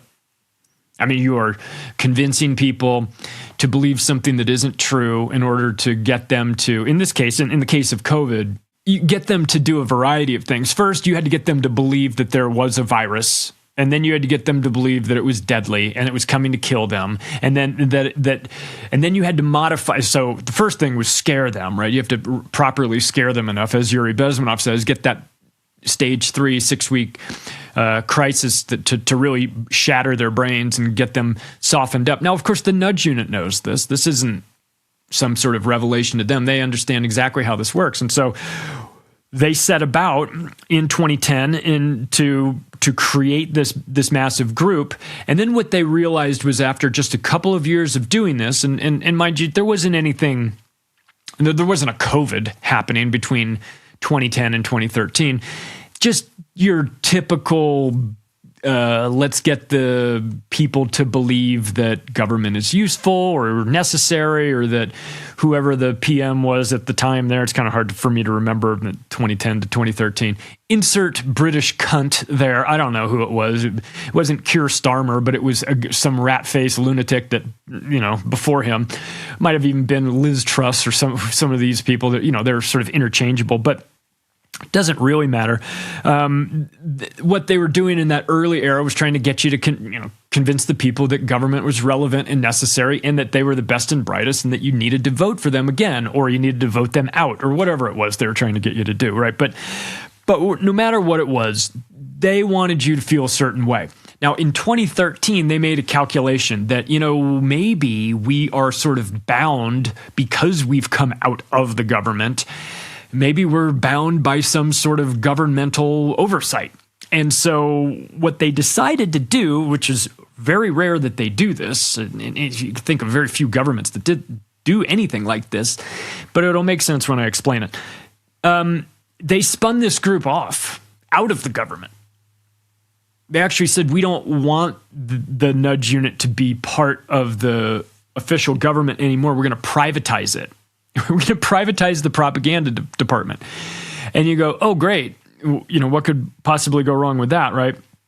But here's the reason why they wanted to do it. For the same reasons that the military would spin off private military corporations, right? Less oversight, right? Plausible deniability is provided. You maybe still receive government money, but you do it in a way that's sort of one degree of separation away, right? You say, well, we're not the U.S. Army anymore. We're Lockheed Martin, right? We're not even Lockheed Martin. We're Lockheed Martin Skunk Works. We're like some other division, right? So you take it from the government and then privatize it. When I say privatize it, I don't mean that it's like available for anybody to get involved in. A particular group who they want in charge of it will be the owners of it, and they will run it. And so it'll be like what they do with when they're doing depopulation in the third world. They say, we'll have a NGO third-party cutout, and then we'll have them do it. And if anything goes wrong, we'll just pin it on them. Obviously because they're the ones doing it. But if anything goes wrong and we, the government, are doing it, then it's going to be like, hey, the government's out here doing this awful stuff. Why are you doing that? So what they've decided is that they're just going to outsource this. It's the same group, but just the ownership structure changed. Now, it's important because you would take that extraordinary step when you were just about to do something that would rightly get you maybe in trouble for being a government agency in charge of propagandizing their own people, right? With a group called the Nudge Unit. So, I'm sorry, Behavioral Insights Team. And when you spell behavioral in the British way, it sounds way more important too. So what they did was that they said, all right, well, we'll privatize it, and then the government will give us money because we'll charge them consulting fees. So it's basically just like a way of getting around the oversight, right? So, but these fuckers were the ones who were pushing the messaging during COVID, right? They were the stay home, protect the NHS, save lives. Do you remember that? Remember that line? I mean, even we in the States got that. I mean, we understood that from watching the news, that we were like, Oh, stay home, protect the NHS, save lives. First of all, let me ask a question. Why is it my job as a citizen of the UK, which I'm not, why is it my job to protect the NHS? I'm sorry, I didn't know it was my job to. Isn't this the group that's here to save lives? Why do I have to save the people who are here to save lives? Shouldn't you be the one saving lives? Shouldn't you have figured this whole thing out in advance? Why do I have to don't burden the system? Well, why is the system so flimsy that it can be burdened by me jumping on it, during a pandemic when I need the help, right? What they were saying is, don't burden the system. The system will collapse if all of you people burden it all at once. So stay home and die, you commies, right? Stay home. Protect the NHS. Save lives. How does that save lives again? Well, it doesn't. How does it protect it doesn't. It's just propaganda. And it doesn't have to work on everybody. That's the beauty of propaganda, is that you can look at it like I do and go, get the fuck out of here with this nonsense. I'm not doing that. Like, this is low-grade propaganda as far as I'm concerned. I mean, I personally have a high standard for propaganda. I demand the highest quality. Not this low-grade dog shit of stay home, protect the NHS, save lives. I mean, good Lord. That's commie propaganda, right? Where it's like 2 words over, like 3 sentences, two words. And the reasoning is because people aren't smart. People don't know how to read. Keep it simple, stupid. Scare the shit out of them. That's what you do. Stay home, protect the NHS, save lives. Okay, so if I'm not at home, what? I'm putting the NHS in danger? Oh, no, I can't do that. I have to stay home because if I don't, then I'm the opposite of saving lives. I might be killing people. I'm literally killing people just by coming out of my house. I can't do that, right? So nudging is described as, quote, cues that act on people without their conscious knowledge. Indeed, people actively resist the suggestion that their actions are being influenced. That's by Dr. David Halpern talking about this. Now, he would know. He was involved in it, right? So they're looking for you to be unconscious in your behaviors, in your actions. They want you to do what they tell you to do because they tell you to do it. And they're willing to scare you if they need to because, again, they want you to do what they need you to do. See, if people know that they're being influenced, they will reflexively put up a wall, an emotional barrier that says, you know what, I don't really like it. It's the same tactic with sales. They go, people love to buy, but they don't love being sold. So if you can find the way where you can convince them that it's their idea to buy this or stay home or whatever, then you don't need to hammer them too much. You don't need to actively force them to do something or not do something. Make it their idea. Works better, right? So that's the goal of propaganda. If you can't scare them organically, like as an example, you do leave your house and you walk to the grocery store 5 minutes away and you see bodies stacked up on the side of the sidewalk because everybody's dead from this, right? That would be something that propaganda would be unnecessary at this point. But go back a couple years and think about COVID. And a lot of people were doing the Bill Hicks, sticking their head out the window and going, crickets. I don't see anything, right? We did. And thankfully, and not that I wanted to see bodies stacked up on the sidewalk, but I'm going to kind of need to see the bodies stacked up on the sidewalk if I'm going to believe this nonsense narrative that you're selling me, because it's not anchored in reality to me. And, for what it's worth, the people selling me the narrative are the last people in the world I would trust to tell me anything. So I think that this is kind of a problem that they've created for themselves, is that you can only use the nudge unit once, really, and you can use it during COVID. Then you kind of have to disband it. But they didn't do that, and we're going to get into that because there's a new version of it that's out there right now, and I think that that's kind of important to know where the direction that they're going, because this can be used for everything. It doesn't have to be like a deadly pandemic that's coming around the corner. It can be used for, migrant crisis. And we're going to talk about that because that's exactly what it's being used for. But But when it came to COVID, they did something. They brought in an American professor of behavioral science and economics from Chicago Booth, which is the University of Chicago grad school program. This is a guy named Richard Thaler. He's well known. He's diabolical in these in the census, and he quite literally wrote the book on nudging. His book is called Nudge: Improving Decisions on Health, Wellness, and Happiness. Right? It's a self-help pitch, right? And again, if you can keep this in the world of Anthony Robbins, self-help, Napoleon Hill, improve yourself, whatever, fine. You can sell that to the normies all day long, and you put it in the business section, right? You don't put it in the conspiracy section. You don't put it in the COVID section. You say, no, this isn't about, this is about you improving yourself. You go, oh, well, if it's about personal development improvement, you let your barrier down a little bit. You go, well, that's fine. I mean, I'm not going to walk across hot coals with Anthony Robbins or anything like that, but okay, you want to help me be better with time management and the way I view the world? Okay, I'm not even opposed to that. I might even go down that path, right? But that's the trap, because it's not about that. Right? When Richard Thaler's writing a book about nudging, he's not saying, I want to nudge people to be a better version of themselves. No, he's saying, I want to make sure that we figure out how to psychologically traumatize the plebes so that they are never a threat to us again. And here's a book about how to do it. But I'll couch it under, it's health and wellness and happiness. I would say that too if I were writing a book about propaganda. It's for your safety, But I've got bad news for Americans, because this BIT, the Behavioral Insights Team, is now functioning in America on Americans right now. They've got a division in New York City. They're expanding. Do you want a job? They're hiring. I would imagine this. The job interview for that would be, how'd you find out about this? I listened to this podcast, Macroaggressions. Okay, thank you for coming. We'll call you. Don't call us.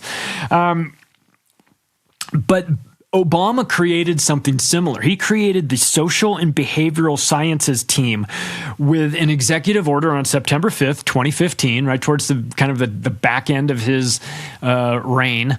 And what they're doing, this is a similar operation to the nudge unit. It's just America-centric, right? He missed an opportunity to call it the Ministry of Truth, but that's essentially what it is. And of course, shouldn't be a huge surprise. Obama was the one who changed it, who offered up the Smith Modernization Act of 2012, which was universally despised by everybody. Of course, it was later passed in the 2013 National Defense Authorization Act, NDAA, of 2013, along with all the government sausage that gets passed with that, even though it was deeply unpopular. And now we have the Smith Modernization Act, which legalized propaganda in America on Americans, right? So that's Obama. He was doing that. He knew that there was going to be some line coming up, that they were going to need to legalize it, and they did. He created the Social and Behavioral Sciences Team to do basically American nudge, and Germany and France did the same thing. So if you think that this is just somehow maybe just a UK-centric thing, it's not just. I mean, it started there, but they've exported. The British, they like to colonize.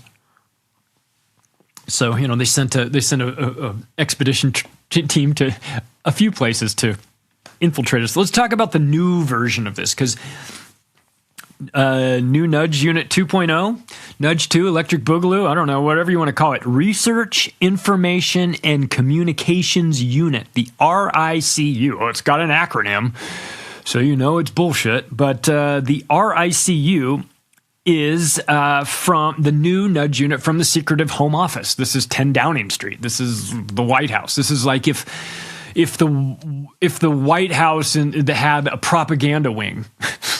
I mean, not that it doesn't, but if they called it that, right? They're doing this again. They're doing this shit again because we didn't hang them the last time they did it. So they're doing the propaganda stuff again. They're advising police on how to portray protesters. Oh, isn't that interesting? We're going to tell you how to view the protesters. Now, We've done quite a bit of work on what's going on in Western Europe and North America. The Kalergi plan is a real thing. It is happening. The migratization of the West is well underway. It's not accidental. It's by design. So they know this, of course, because they're the ones involved in it and they're the ones doing it. And they know that people are going to have a problem with it, obviously. So you can come to, once you come to that conclusion, you can pick two different options.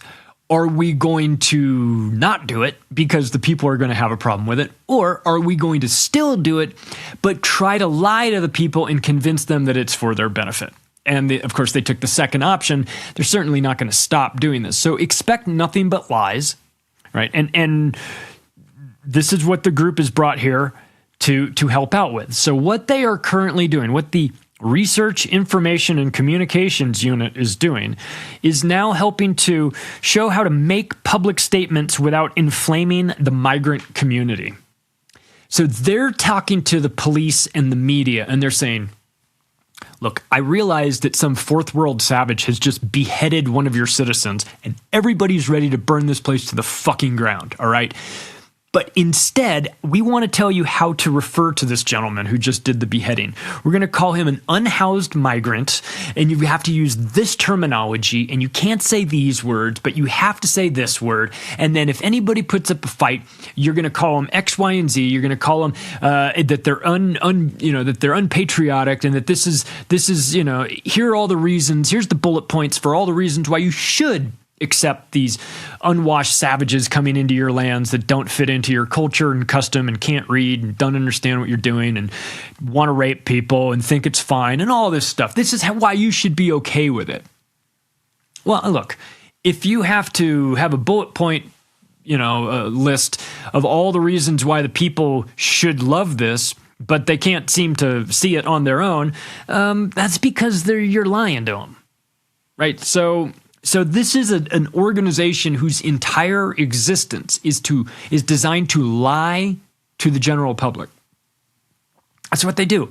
They are trying to alter your behavior.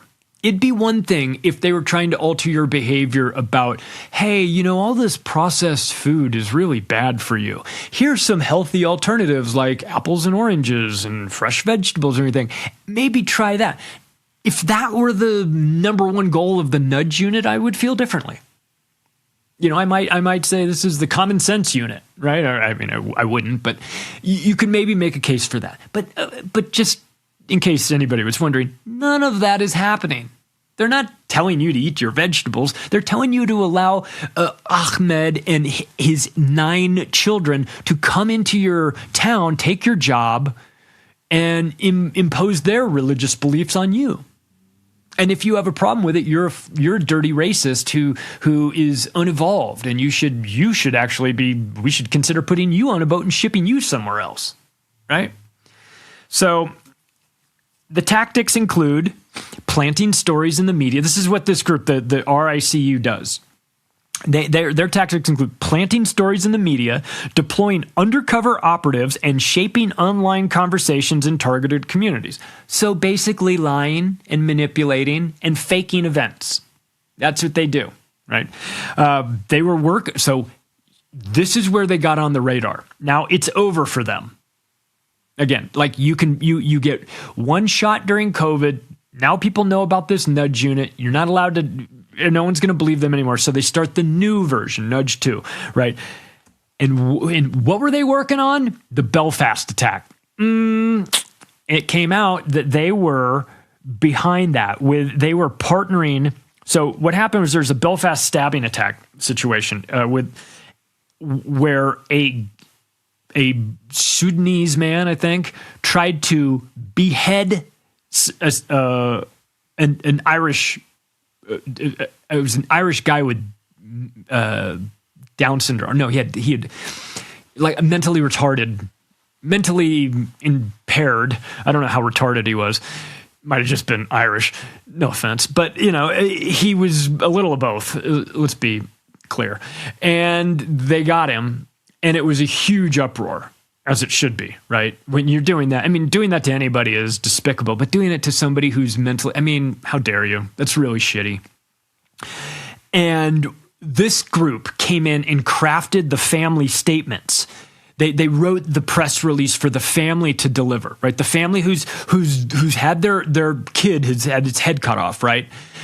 We want you to go up there. The letter that they read, the statement that they read, was using very, I'd call it placeholder terms, like our loved one instead of Steve or whoever it was. I don't know the name of the guy, but it was very generic, and it was designed to be generic. It was done so that it wouldn't inflame the people, the people who are doing the stabbings, right? The beheadings. So it wouldn't inflame the migrant community. Now you might be going, oh, you've got that backwards, right? Don't you mean that they came out because they didn't want to inflame the Irish community who were rightly pissed off? No, I got it right the first time. They don't give a flying fuck about the Irish community being up in arms about this. They don't care. They hate you. They want you angry. Their concern was for the migrant community. What will the migrant community's response be, to the fact that one of their guys went crazy and cut the head off of some retarded kid? Well, I mean, frankly, what the migrant community feels about this, I don't care. What are they going to say? Are they going to say, if they say, we feel terrible about this, my response would be, good, you should. What else could they say? We're okay with it? Because that's probably what they're saying, is that we don't care. Now we have this clip from Derp with Kurt Metzger and his guest, Matt Erhet. Won't you come and dine with me? Well, I'm just a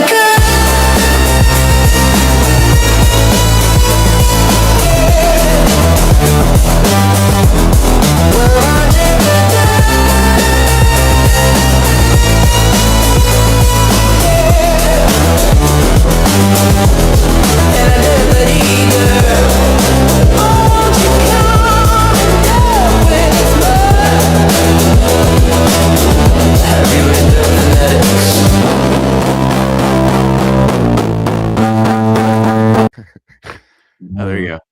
Yeah, I don't want to waste any gold on telling you about my Turkish hair transplants. And people are going to want to hear this story. We're going to take up about the first half hour of this podcast with it. So I thank you for being here, Matt. No, I appreciate this sacred moment that I get to take part in. Yeah. They tell you you get what you pay for. And you know what? I paid upwards of $1,500 for these plugs. Why? I don't. Very pricey. I totally understand that, man. They look pretty awesome. Was it? Are these plugs, or is it from a donor? Did somebody actually donate their scalp to you? I don't got to see how the sausage is made. I just need a great head of hair. That's good. Sometimes you don't want to know the answer, right? I'm you not. you pay the money. I don't want a hearing about the hair plug files, if that's what you mean. Wait. Yeah, no. Okay. Sorry, my my successfully spacious pointed home, for some reason was experiencing some warping, probably from how good my hair is. All right, so this is Derp with Curb. I'm Curb Stensker, the founder of Turning Point Sam Tripoli. You understand my qualifications, my expertise, and now my hair. And I welcome back to the show Matt Erhet, who, I mean, I keep saying I have a think tank, but it's just a group text that I talked to Matt on. I just talked to Matt and Heather. No, dude, it's the coolest think tank group text that I've ever been involved in. And like I've told you, I've never had to buy a notebook just for a certain group text, and the leads that are being dropped in that group text. Yeah, I figure I get some good leads. Yeah, nerds talking to each other, and then it's like if Grok wasn't a goddamn liar. Yeah, it's like if you ask Grok questions, but he wasn't a. Grok is, really disappointing me now. Like I thought I could beat the system of Grok, and then now what it's done is it adds, so it'll make comedies. It could be a great Derp with Curb satire or something. Why are you trying to help? Are we dating or something? What is happening, Grok? Why are you doing? Yeah, it's too close. It's coming on too fast. Yeah, and then it won't look stuff up that you ask it to look up. And I tried everything because I was trying to get a list. Oh, this is why I was. So I was trying to get a list of all the people in the media, and maybe some off the top of your head like I do, who are talking about how Epstein's thing was just just teenage girls. I know like the great Batya Unger and the Gavin McGinnis, my old you showed me that surprising clip, that clip of Gavin, running cover for Gavin. the... And also our Mystery Boys are gonna get at this more because Gavin's just one part and no, but I'm like, I already seen, like, if I had to guess his deal, it would be because he got the dialectic worked on him, just like Jordan Peterson, because he's one of these hothead motherfuckers that he's like some rich kid and he's pretty smug, and I feel like he's a royalist, but he was a funny guy. Or maybe he's funny still. I mean, it was hilarious. He thinks Epstein's not that big a deal. We should move on. That's pretty fucking funny, right? So he like, he's the kind of guy when I had a dispute with a gym that, like, I don't know, you sign your gym contract and I'm asking the guy directly, wait, so this is what it says? He goes, oh yeah, you just crossed that and then you're not. And it was a lie. And I'm like, you're going to see Jesus blow Buddha before you see me pay you this $60 ever. Okay. Like whoever the debt collector is, go fuck yourself on that. I'll never pay you, motherfucker. But anyway, I'm telling Gavin this. He goes, well, you signed a contract.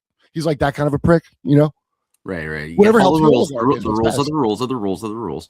What about Nick Fuentes? I know he's kind of come out the idea that pedophilia. Oh, maybe that too. I'm waiting for that moment. No, but he doesn't have to. We know. But he came also out. I know pretty vocally saying that I don't know if you're 15 or older, then it's okay. Or 14. Oh yeah, well I don't know. Like, hey, it's when every time I see him on something, he's like hanging out with Muslim human traffickers. Even though he's so drab and white race and half Mexican. I don't understand how people don't immediately see through stuff. I still don't. How about this? A comic in a green room. Now he is Canadian, and I don't want to say his name unless he wants me to. But I go, we're talking about Michael Jackson. He goes, oh, you don't think Michael Jackson was like protecting those kids at his house from predators? And I started laughing because that's like really funny thing to say. He's dead serious. So I don't know. Is it going around? Have you heard that? No, Michael was actually protecting kids at his house. That's how far the story has progressed since back when in the 90s. Well, yeah, it's weird how people who seem pretty well informed have found themselves doing some strange mental contortions. And I've even encountered some friends of mine who have come to the place where they have now arrived at the conclusion that Epstein was in fact a white hat good guy working to help, entrap all of these black hats, Who has said that? You've seen that? I've seen that. I'll send you some links. I don't want to. These are some of my people I'm kind of friends with, so I don't want to necessarily put them on the spot right now. But hold on, they're not. They're QAnon. They're QAnon people. Okay, Epstein is Q. Epstein is Q. Yeah, and if you like Q and you come to that conclusion, you're like, okay, then I guess everything he was doing, all of the dark, evil, black magic stuff, and all of the setting up of all of the pedophile operations, all of that was maybe for the greater good at the end of the day, because evil is needed to bring us towards good. Are your friends Rosicrucians? Wait, are they saying this publicly? But they kind of built up their entire edifice around the idea of that there's a continuity of government program in place, and that Trump has actually been always running the Biden administration with the white hats, and that everything is part of the plan. And wow, you guys sure kill a lot of people for being the white hats. Well, you well, you got to mass murder millions of people and let 300, because I think the rulers have a 22,000 kid a day habit when you stack it all up. Yeah. Okay. So it was not Sean Atwood, but the other Atwood, Mark Atwood, was saying, the missing, the feds don't keep track of the official numbers here. Obviously, why would they need to know something like that? And I mean, if somebody keeps track of it, just not law enforcement, just whoever's selling the children. So that right there, I mean, just think of mass industrialized Baal or Moloch, and Moloch's Nimrod, by the way. It's not the name of a I mean, I guess you could say a Nimrod sacrifice. Moloch's Nimrod. I know there's some dispute about that, and I was saying it, but no, I'm pretty sure Moloch. It's a sacrifice. Yeah. Okay. Yeah. No.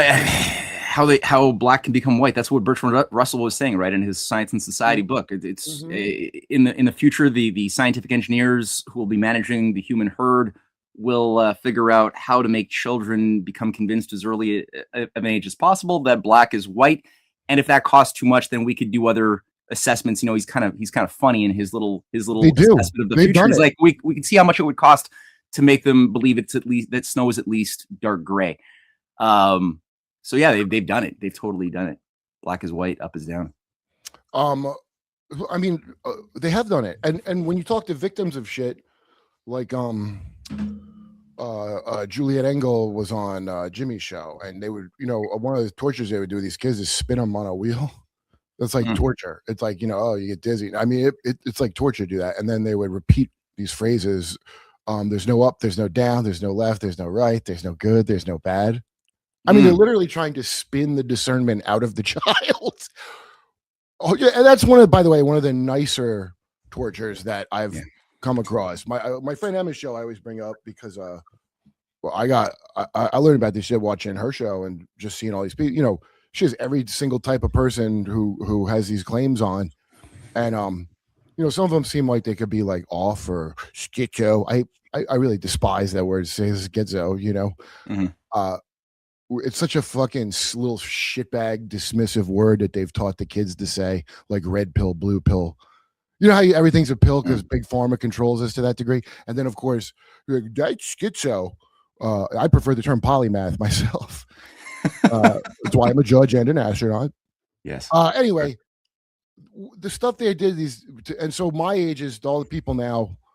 If you did have that, where their memories are coming back left and right, so all these people are flooded with memories of shit that was.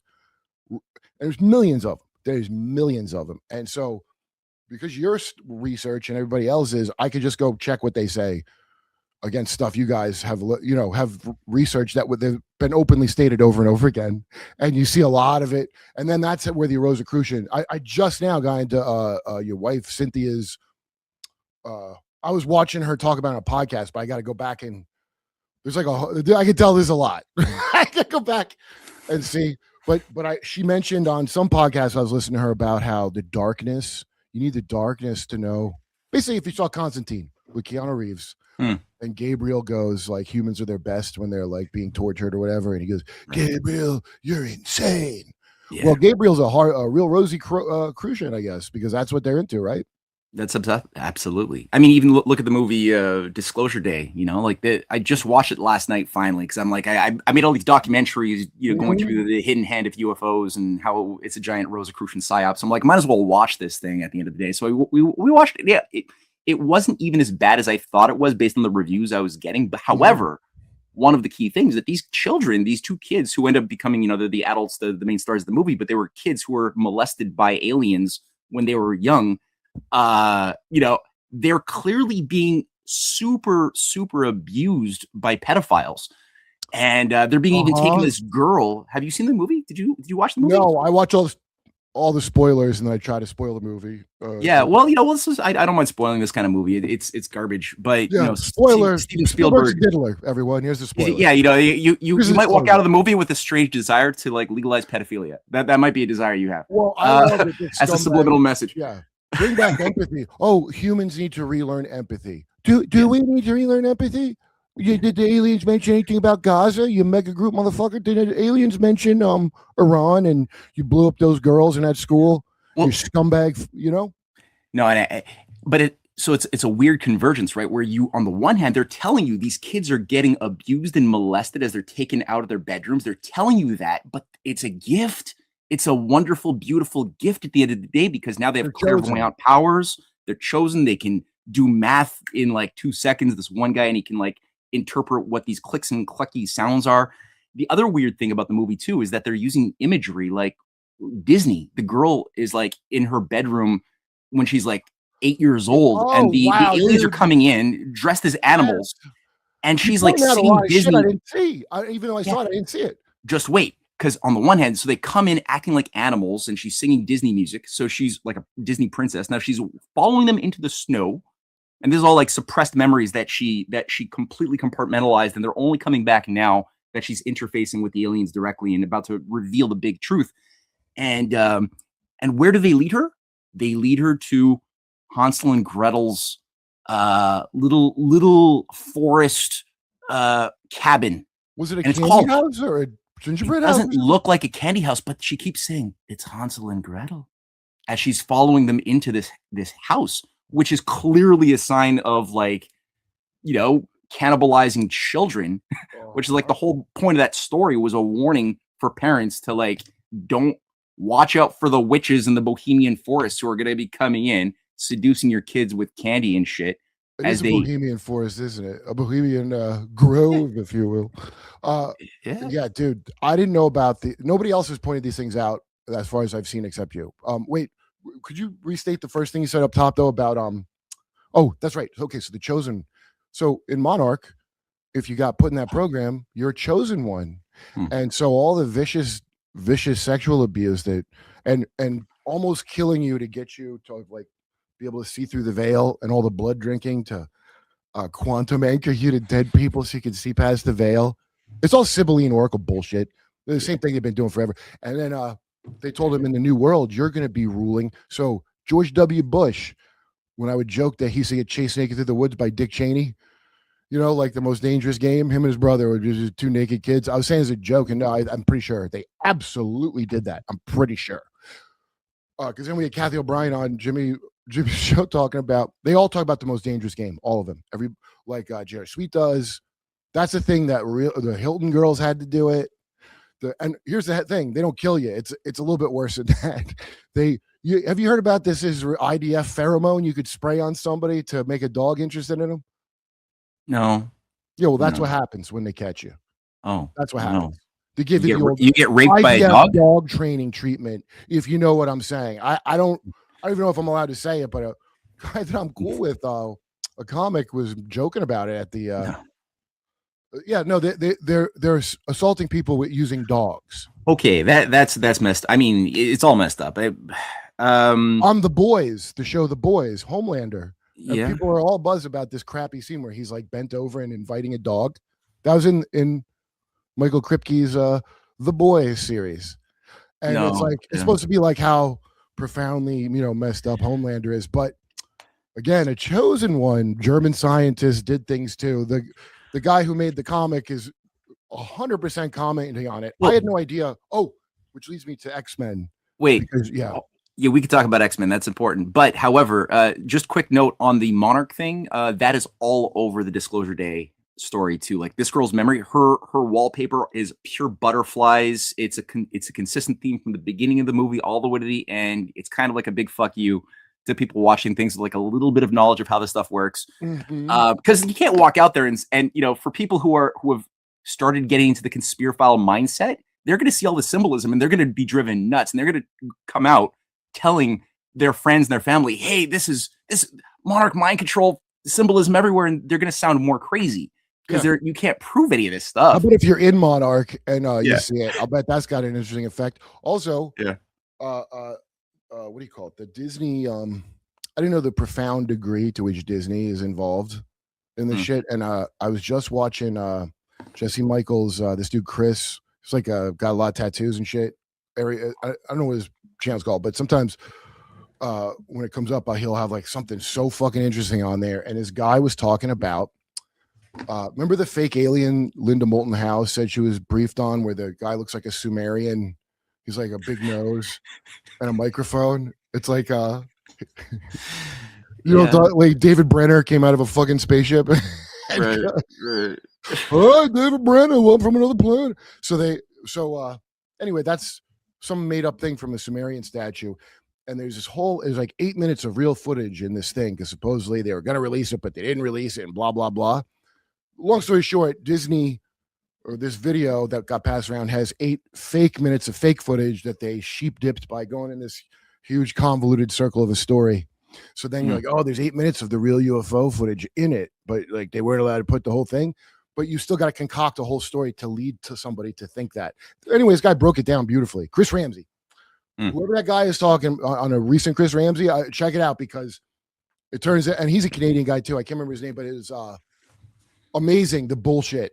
And when I was talking to Alex, I won't wait till I go on his show because I don't know what he's told everybody yet of that thing where, again, my fifth wife Jenna guessed really that Q is Epstein. But I thought it was like, okay, Bannon Epstein, this Geno Yu character. I assume this has to do with Game B. I mean, doesn't that way you describe Game B? Yeah, well, I think it's definitely connected to Game B for sure. Game B?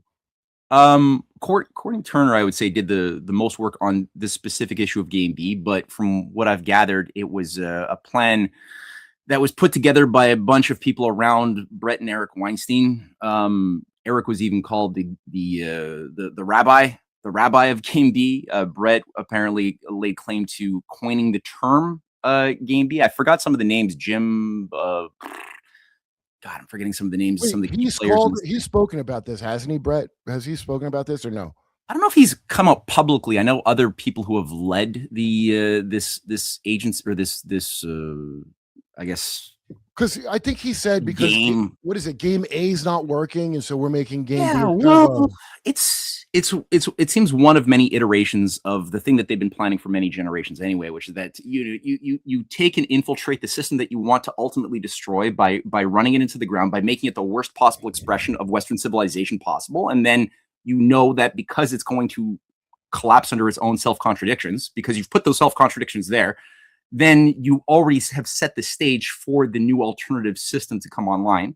So Game A is supposedly so they're Kali-Yuging us. Yeah. So Game A, they've chosen to label like all of Western civilization for the last 2,000 years, the age of Pisces, pretty much like the entire age of that's been shaped by the ethics and the ideas of Socrates and Jesus.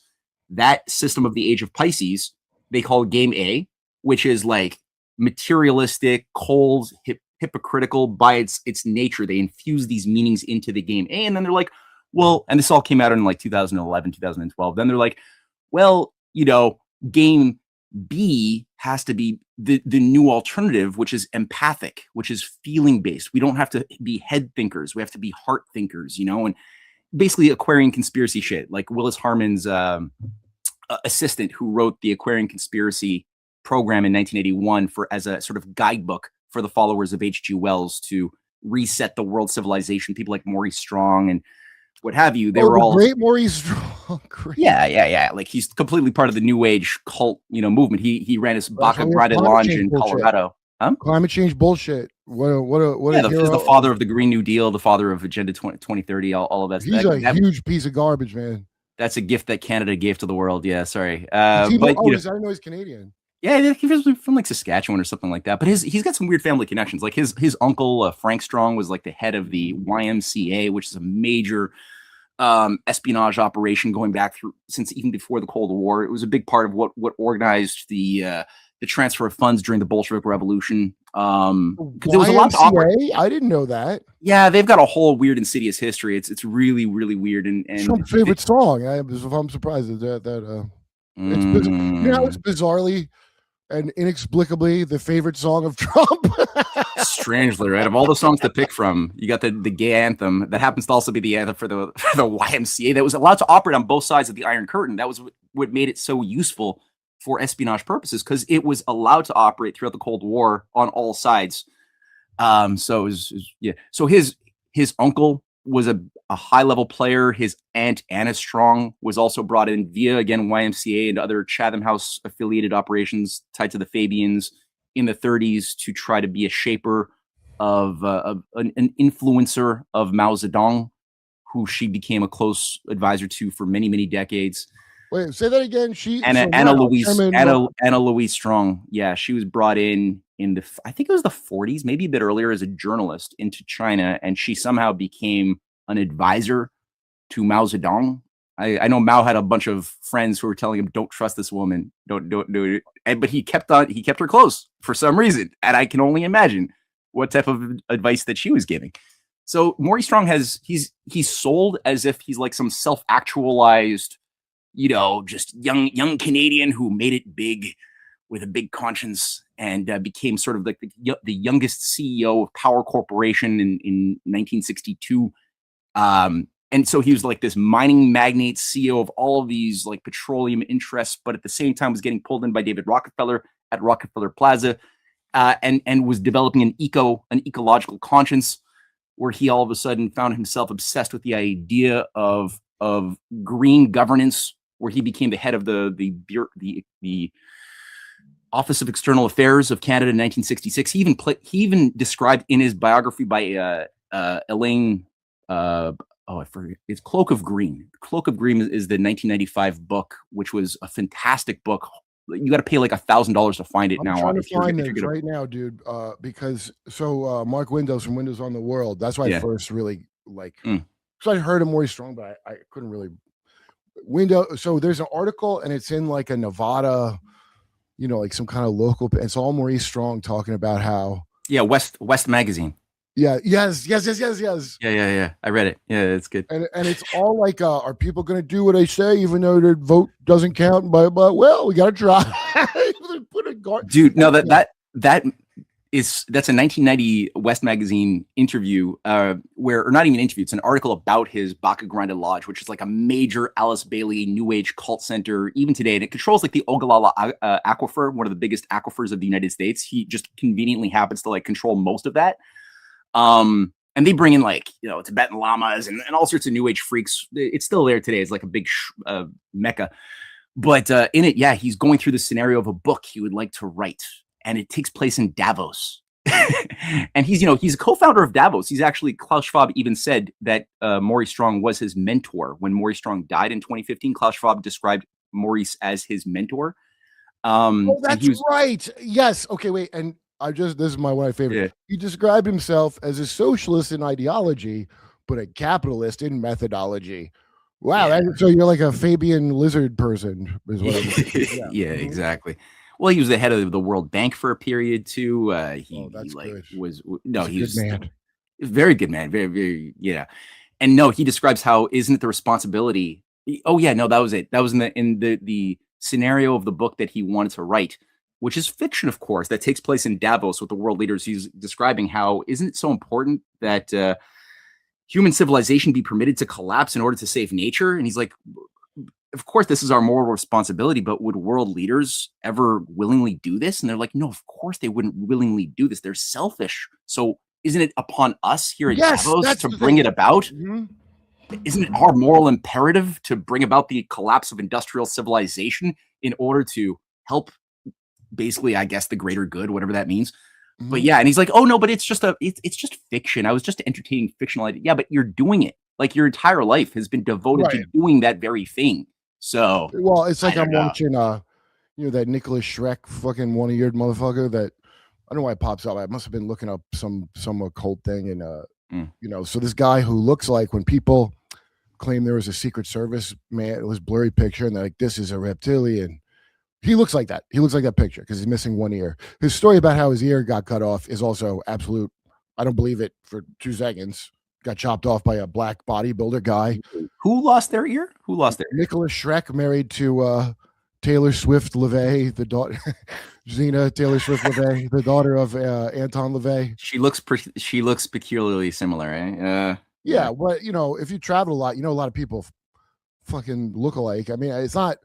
I'm not quick to clone accusations, even though I'm sure they have that. I don't have any doubts that. I could easily believe it was a clone of George H.W. Bush puking on the Japanese president's dick at that dinner, famously. Next, we have this clip from New World Next Week with James Corbett and James Evan Pilato.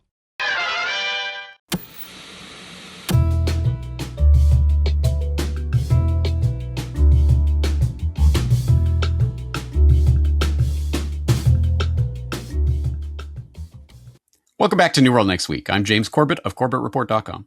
And I'm James Evan Pilato of MediaMonarchy.com. Anytime that forces are engaged in hostilities outside the territory without a declaration of war, such forces shall be removed. We have got that story, plus a New World Next Week update hoedown. But first, bad news overload, news avoision on the rise. I don't say evasion, I say avoision. These days, more than ever, it often feels like there's no end to bad news.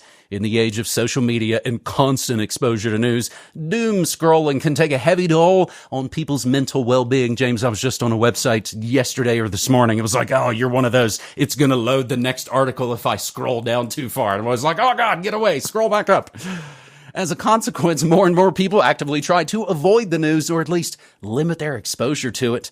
According to the Reuters Institute's latest digital news report, an average of 42% of respondents from 48 countries included in the survey said that they sometimes or often actively avoid the news, a significant increase from 29% in 2017 when this question was first asked. As the following chart shows, possibly put onto the screen, selective news avoidance, as the Reuters Institute calls it, became significantly more widespread across all markets in recent years, with half of all respondents from the United Kingdom, 45% of U.S. respondents making an effort to reduce their news intake.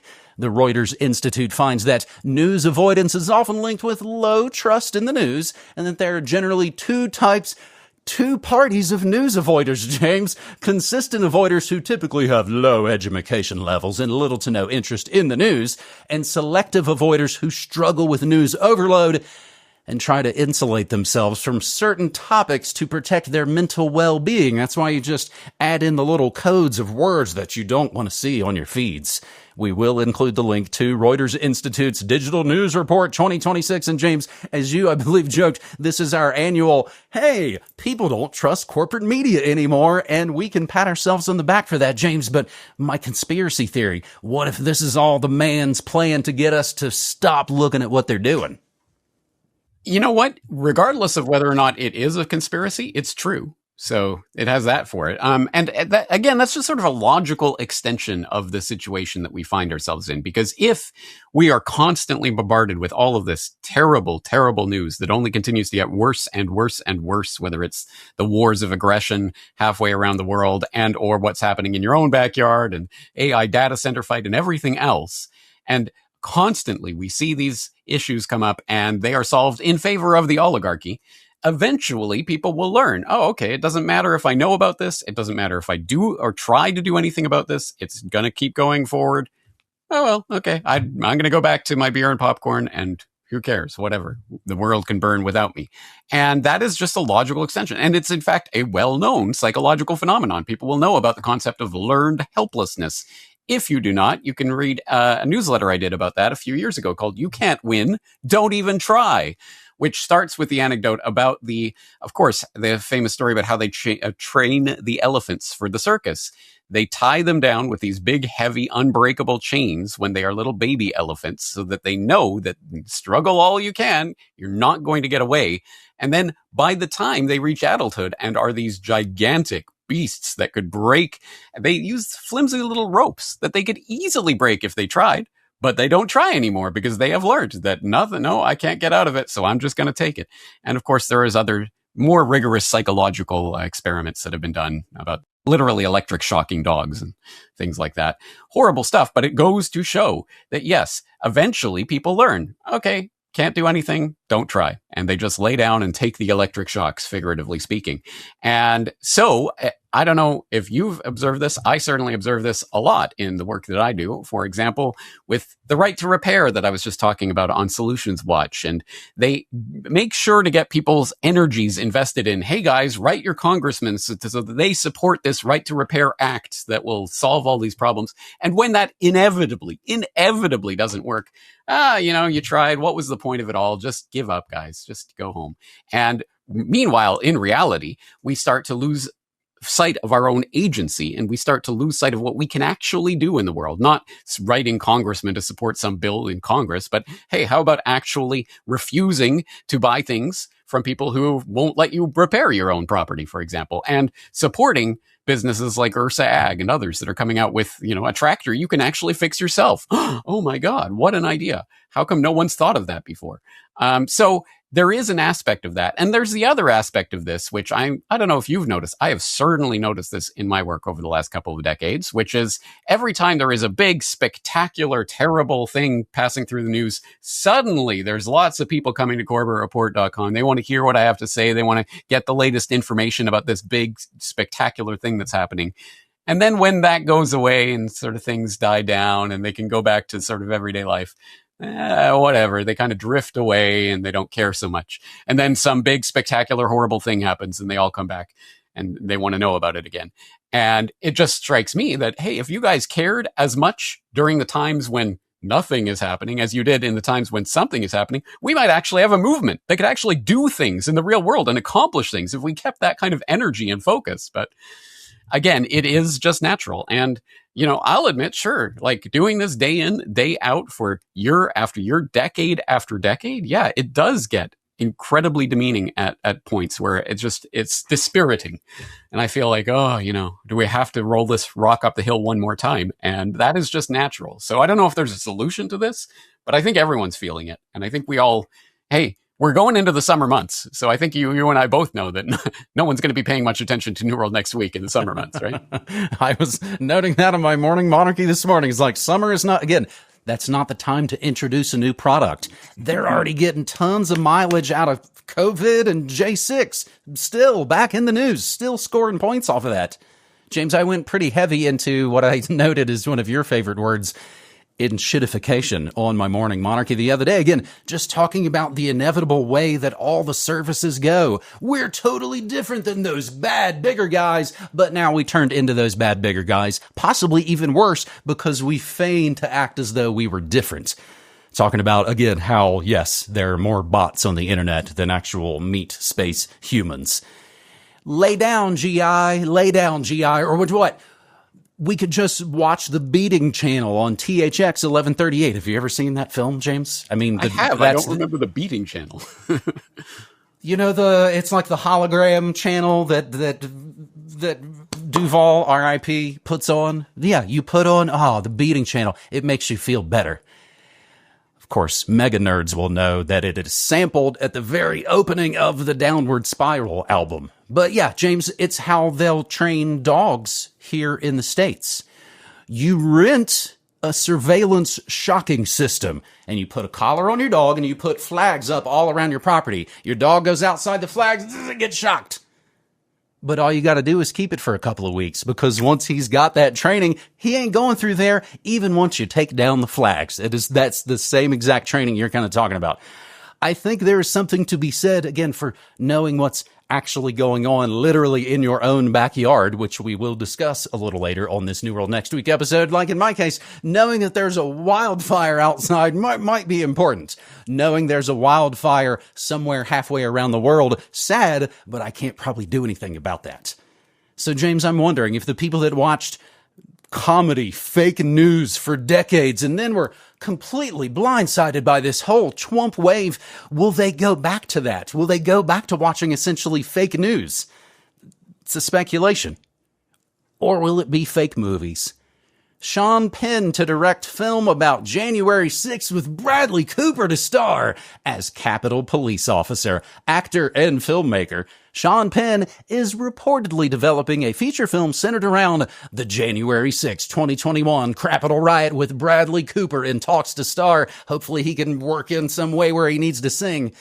According to Deadline, the project is based on a screenplay written by Sean Penn and follows a police officer caught in the events surrounding the Capitol breach. Remember, the left love being the police, but not, being policed. The film is said to be, again, what's Ice-T done his entire career? Oh, I'm a cop killer, but I actually play one on TV for 40 years. The film is said to be inspired by the experiences of a real-life law enforcement officer, although the individual's identity has not been publicly confirmed. I guess it's one of the cops that didn't totally believably kill themselves immediately afterwards. No final casting agreement has been announced, but Bradley Cooper is reportedly in discussions to take the lead role. Maybe he can get Lady Gag in there too. There is speculation that the film may draw on the experiences of former Capitol Police officer Michael Fanone. In the aftermath of the protests, Fanone sought to cash in on his experiences with book deals, television appearances, and becoming a symbol of the anti-Trumpers. Oh, wait, they mean that's a good thing in this case because it's about the orange man being bad. So you can be a giant exploitation whore in this case. His most noteworthy attempt was through the publishing of a memoir, Hold the Line, detailing his experiences during and after J6. Sean Penn, of course, like all the good Hollywood celebs, attended congressional hearings examining the Capitol riot in 2022, in which Fanone and several of his colleagues exaggerated the severity of the events. This coming from the Gateway Pundit. At the time, he said he attended the hearings as a private citizen, like Ray Epps. and was seen speaking with Michael Fanone during the proceedings.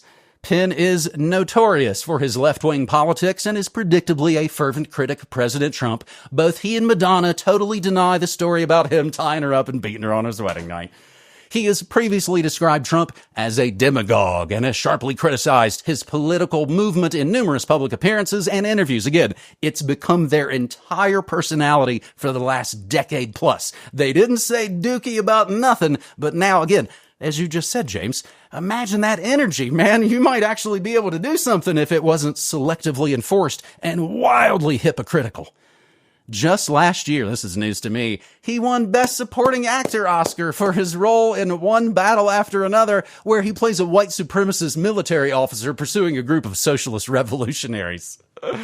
He is also, of course, notorious for leading the feds to wanted baddies. He meets with El Chapo gets arrested. And I'm hoping for a Ray Epps cameo, or at least, Ray Epps could be like a consulting credit on there. Maybe De Niro and his handler Brandon Chase can get on there too. De Niro, I fully believe, is essentially a CIA cutout, which means you don't necessarily know you're being used for intelligence purposes, but you are. You're essentially an intelligence mule, and you'll get up there and play the role. De Niro, I say, is CIA handled since he made the CIA movie with CIA consultants called Wag the Dog. And honestly, I'd be shocked if this actually gets made. There's always lots of yap about movies that get made, but they get stuck in what they call development hell. And there's usually it's like anything. There's a window of the best opportunity to put forth certain projects and products and widgets. And I wonder if this has got a pretty small window. I bet they're probably shooting for a J6 2029 release. It'll be right around JD's inauguration. James. CIA dupes and toys in Hollywood getting used for as cutouts for black ops and psyops. Somebody get Angelina Jolie and George Clooney on the line. Yeah, this is how it rolls. And you know what? I'm going to go meta with this because I think if there's anything good that we can take out of this story, it is that both you and I have a few grays in our beard. And I would venture to say that no one under the age of, say, 30, at any rate, cares at all about Hollywood programming anymore. I do not think that if they're trying to reach anyone under that age of 30ish with this type of propaganda indoctrination, I think it's a gigantic waste of their resources. So I hope they do it and waste all those resources. If there's any good thing to say about the dropping of the attention span to 4.5 seconds or whatever people on TikTok are into these days, it's that they cannot do not care about Hollywood movies. And that's why there is no Hollywood actor in the past couple of decades that's really become that international superstar of the days of yore. Tom Cruise and Brad Pitt and others are still big Hollywood superstars, even though they're into their 60s at this point. So it is, I think, whatever. It's a stupid failed medium, and I'm certainly not going to go see this movie when it comes out, and I don't care about it. And I think a lot of people are at that point. So if there's anything good to the dumbing down of society and to the sort of the learned helplessness of whatever, who cares, news avoision, this might be it, because I don't think that this type of thing is going to be. It'll win all the awards, but again, who even cares about the awards at this point? So I'm not bothered. It is for the dwindling number of people that actually see movies. I've reported this with the data for years. It is fewer people paying more. So every time you see, oh my gosh, this new movie made even bajillion dollars, it's still less people seeing it. It just costs way more, because of the Federal Reserve, which would be great if people got into investigating. Our third and final story on This New World Next Week, episode 635, is a little roundup. I know every time I say roundup, which is, hey, it'll be a news roundup, it just makes me think of Mon Satan. So that's why I try to call it a hoedown at the beginning. An update hoedown.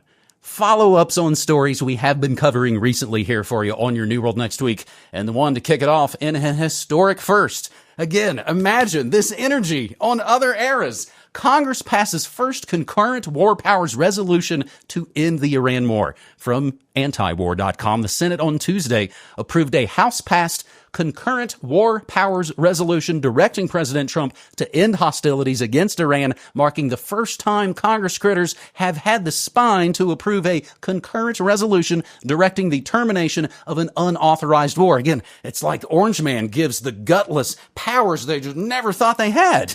In previous years, Congress has passed joint resolutions directing the president to end wars, such as the 2019 bill, that's Trump too, to end U.S. support for the Saudi war in Yemen. Couldn't ever get it together to try and do that under Obama. It's not like Obama started 5 wars after Bush's 2, which DJ, of course, vetoed at the time, but a concurrent resolution doesn't require the president's signature. Section 5C of the 1973 War Powers Act states that at any time that United States armed forces are engaged in hostilities outside the territory of the United States, its possessions and territories, without a declaration of war or specific statutory authorization, such forces shall be removed by the president if the Congress so directs by concurrent resolution. So that is some pretty wildly positive news. And again, things work great when you cut Israel out of the peacemaking process, apparently. As yes, future President J.D. Vance blasts Israeli officials. Bibi's cabinet has come out and attacked the deal. If I was in the cabinet, I might not be attacking the only powerful ally that I have. And it has been noted that J.D. Vance essentially became the U.S. president last week. As Trump stays home and farts around and gripes about things on social media, J.D.'s the one actually flying around to the big muckety-muck world meetings and acting presidential. Our second update. China adds 10 U.S. firms, including rare earth miner, to export control list. China has added 10 United States-based companies to its export control list and barred government procurement from nearly 50 U.S. companies 2 weeks after the Pentagram blacklisted some of China's best-known companies for their alleged ties to the Chinese military.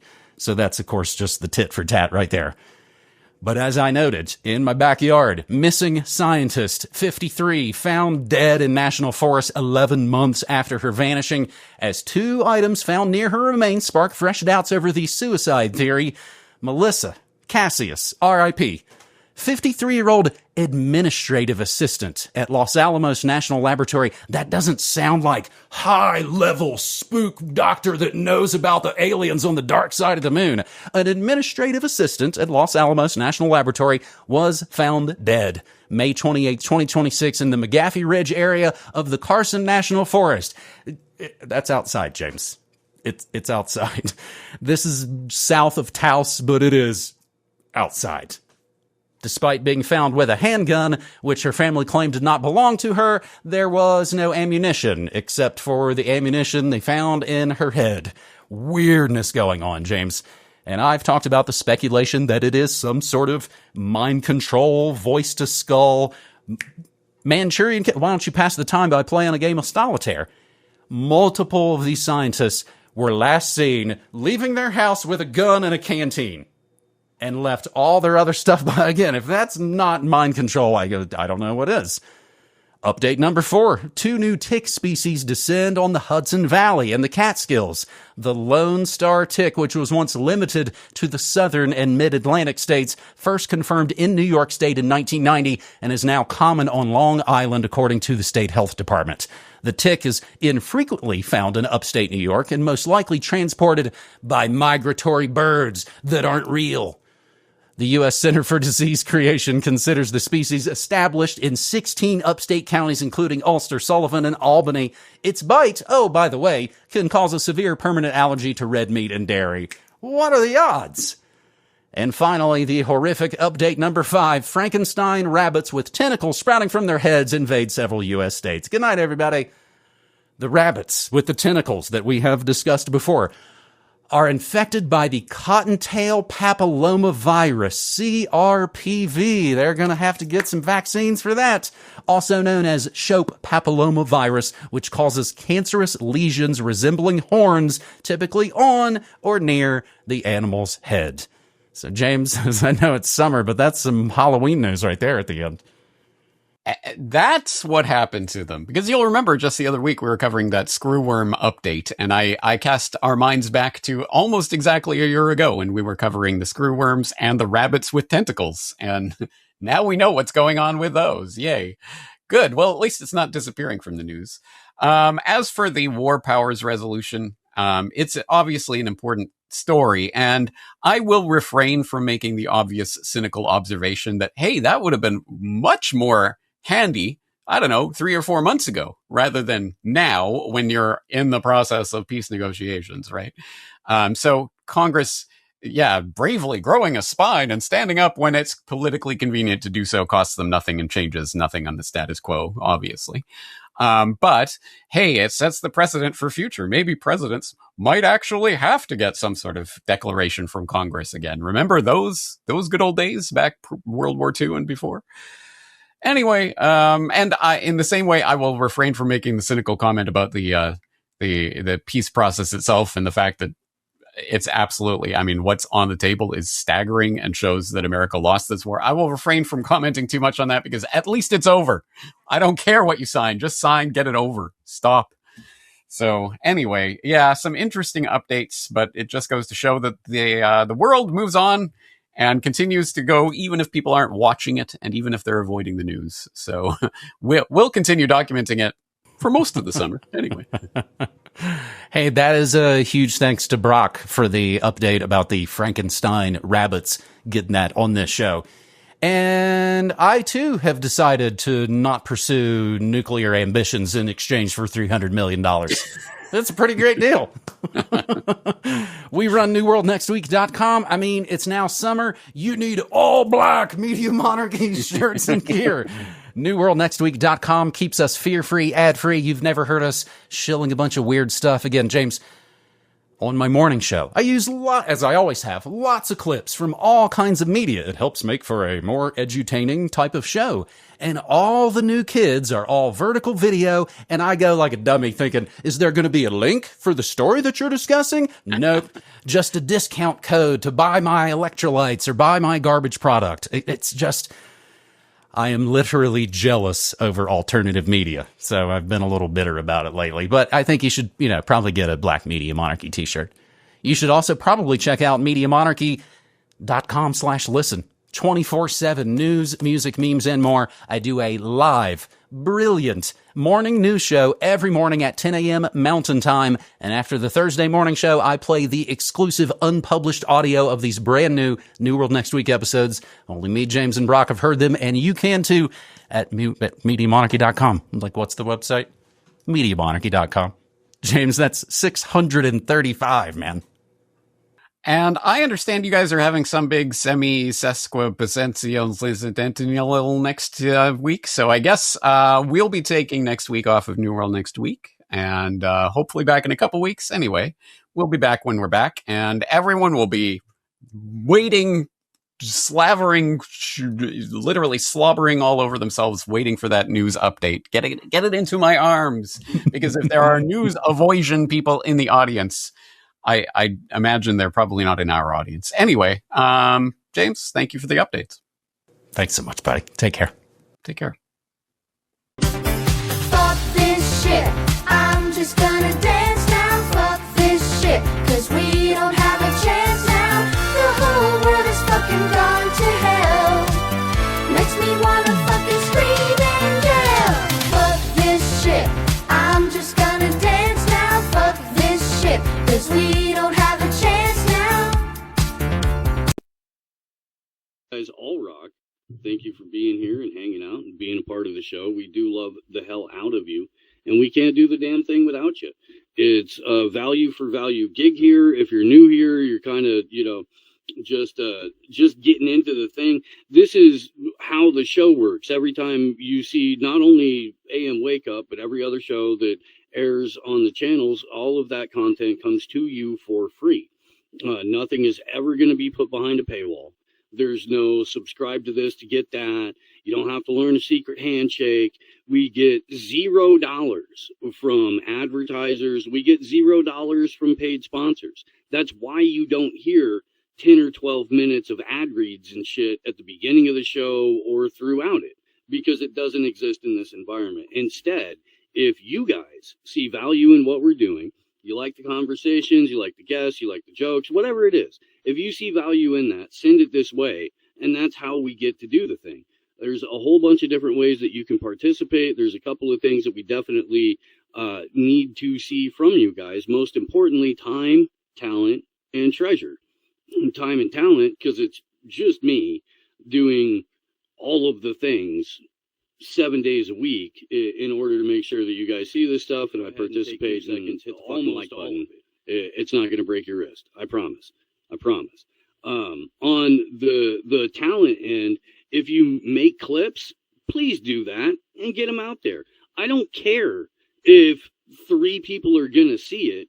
If you tag us, we'll retweet it too, and then 3 more people are going to see it. The way that we're buried in the algorithm. But, you know, it helps. Every little bit helps. Exact same philosophy applies to the treasure part. Every little bit helps. If you're at all in a position to contribute to independent media, all of the direct donate links, including Bitcoin, are in the description. So if you have, 55 Bitcoin and you want to give the show 1, it's going to get dispersed to at least 5 other content creators that day. Kind of a fucking ass clown wouldn't have the heart and compassion to donate to baby Steve. Now, let's take a look at some highlights from AM Wake Up from this week. Make sure to support and share their show to keep this great channel going. Share the show. Share the show. Share the show. Share the fucking show.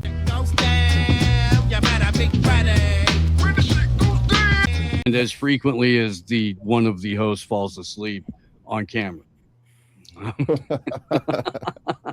Happy Pride Month, Wheezy. I hope you're listening. Well, thank you for having me back on. This week, actually today, hopefully I'll finish up the second book in my series.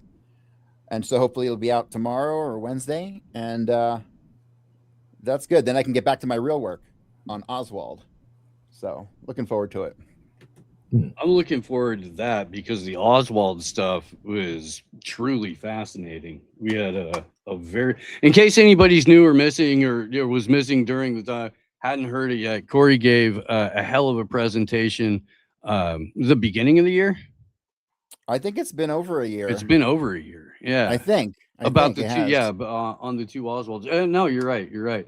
But I'll go search that up real quick and drop that link in the chat.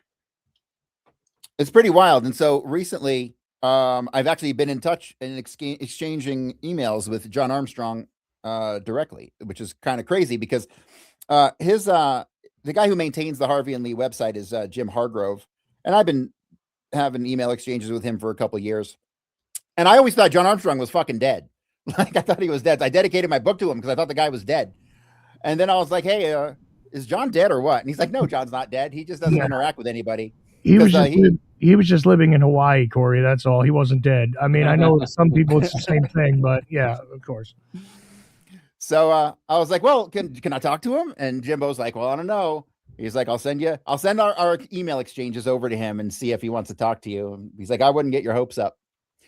But then he did respond, and we've been exchanging emails for about the past 2 months or so, which has been pretty fantastic. He actually told me something he never published in any of his books, which put a whole new twist on things. So he told me last week that he had spoken with a woman in New Orleans in the early 1960s who had, for a short period of time, lived in an apartment with Marguerite Oswald.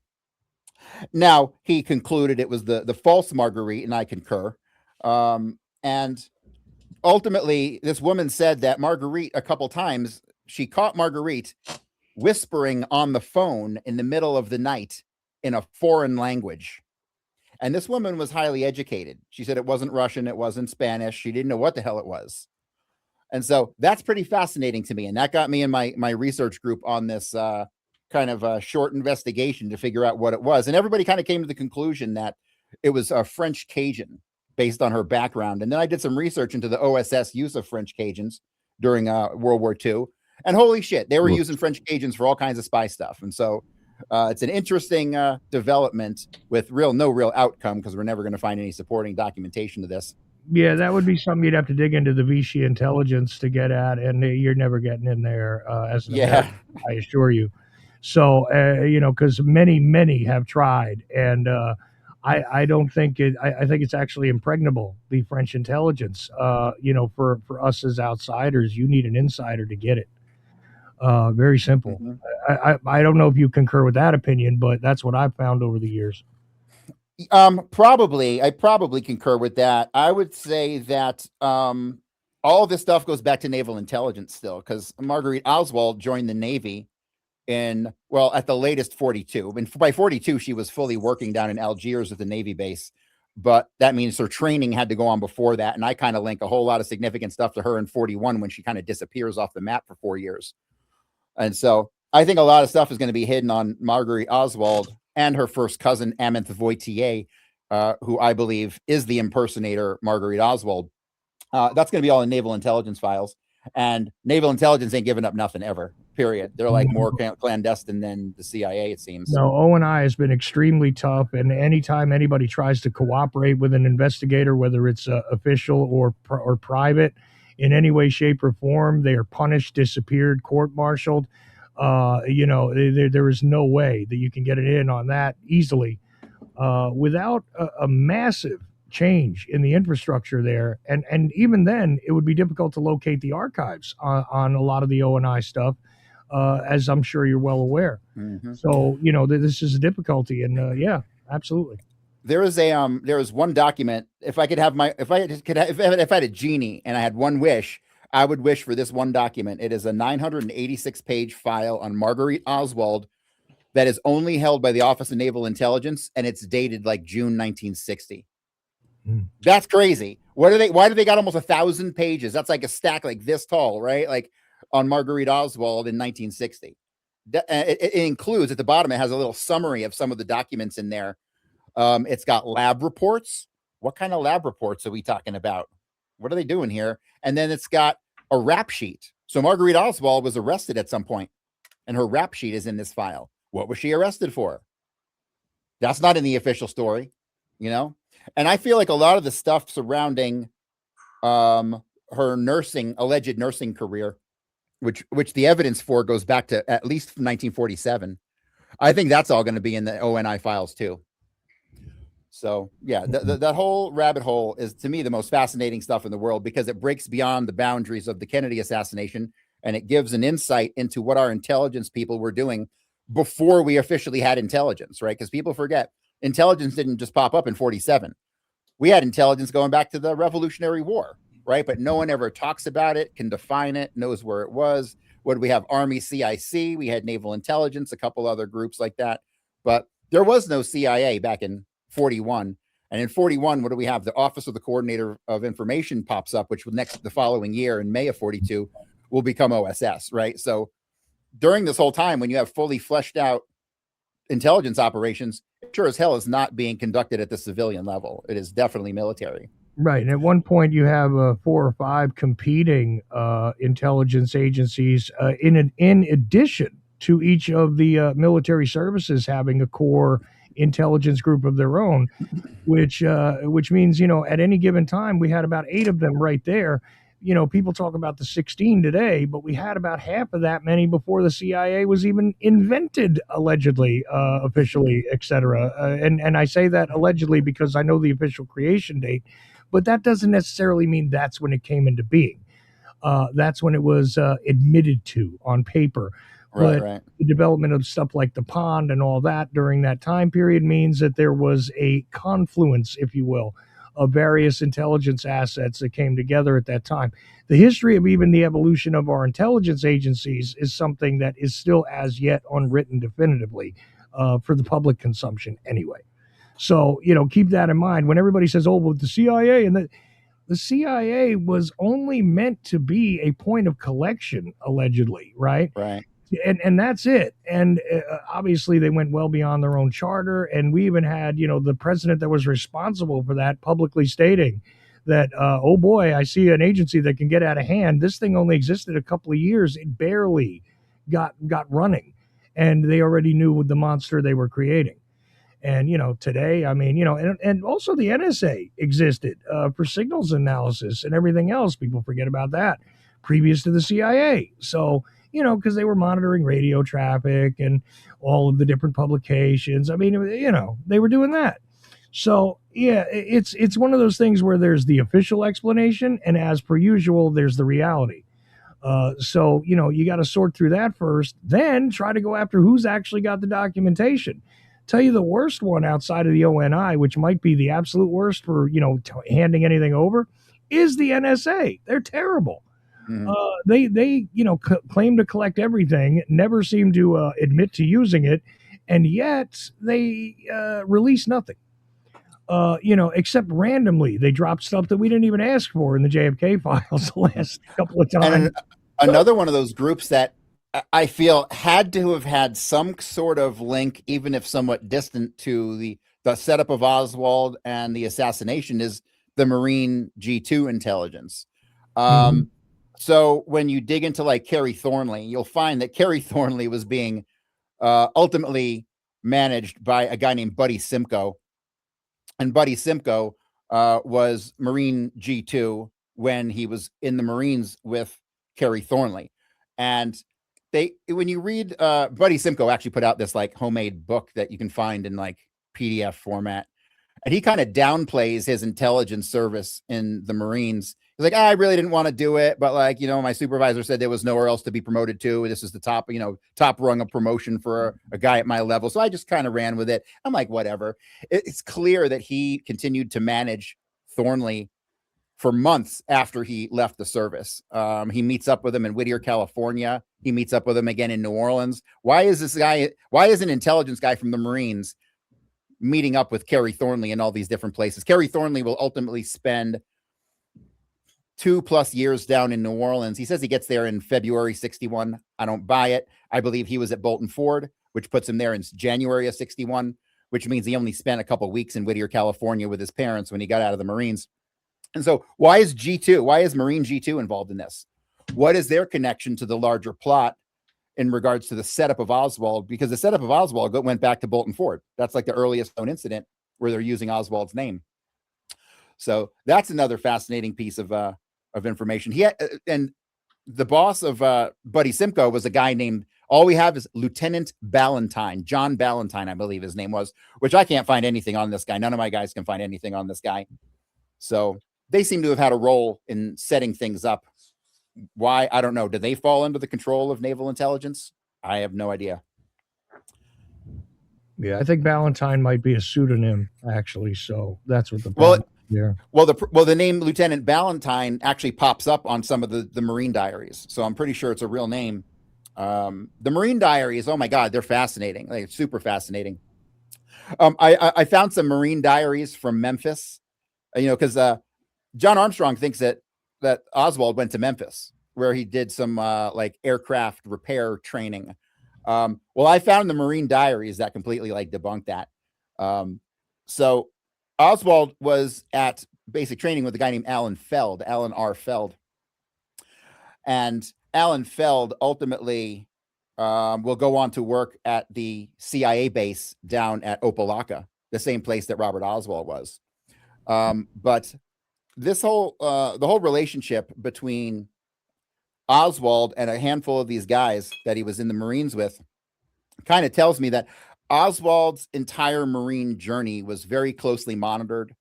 And he was put in position. He was put into a group of 6 guys, and those 6 guys, most of them stayed with him throughout most of his time in the Marines.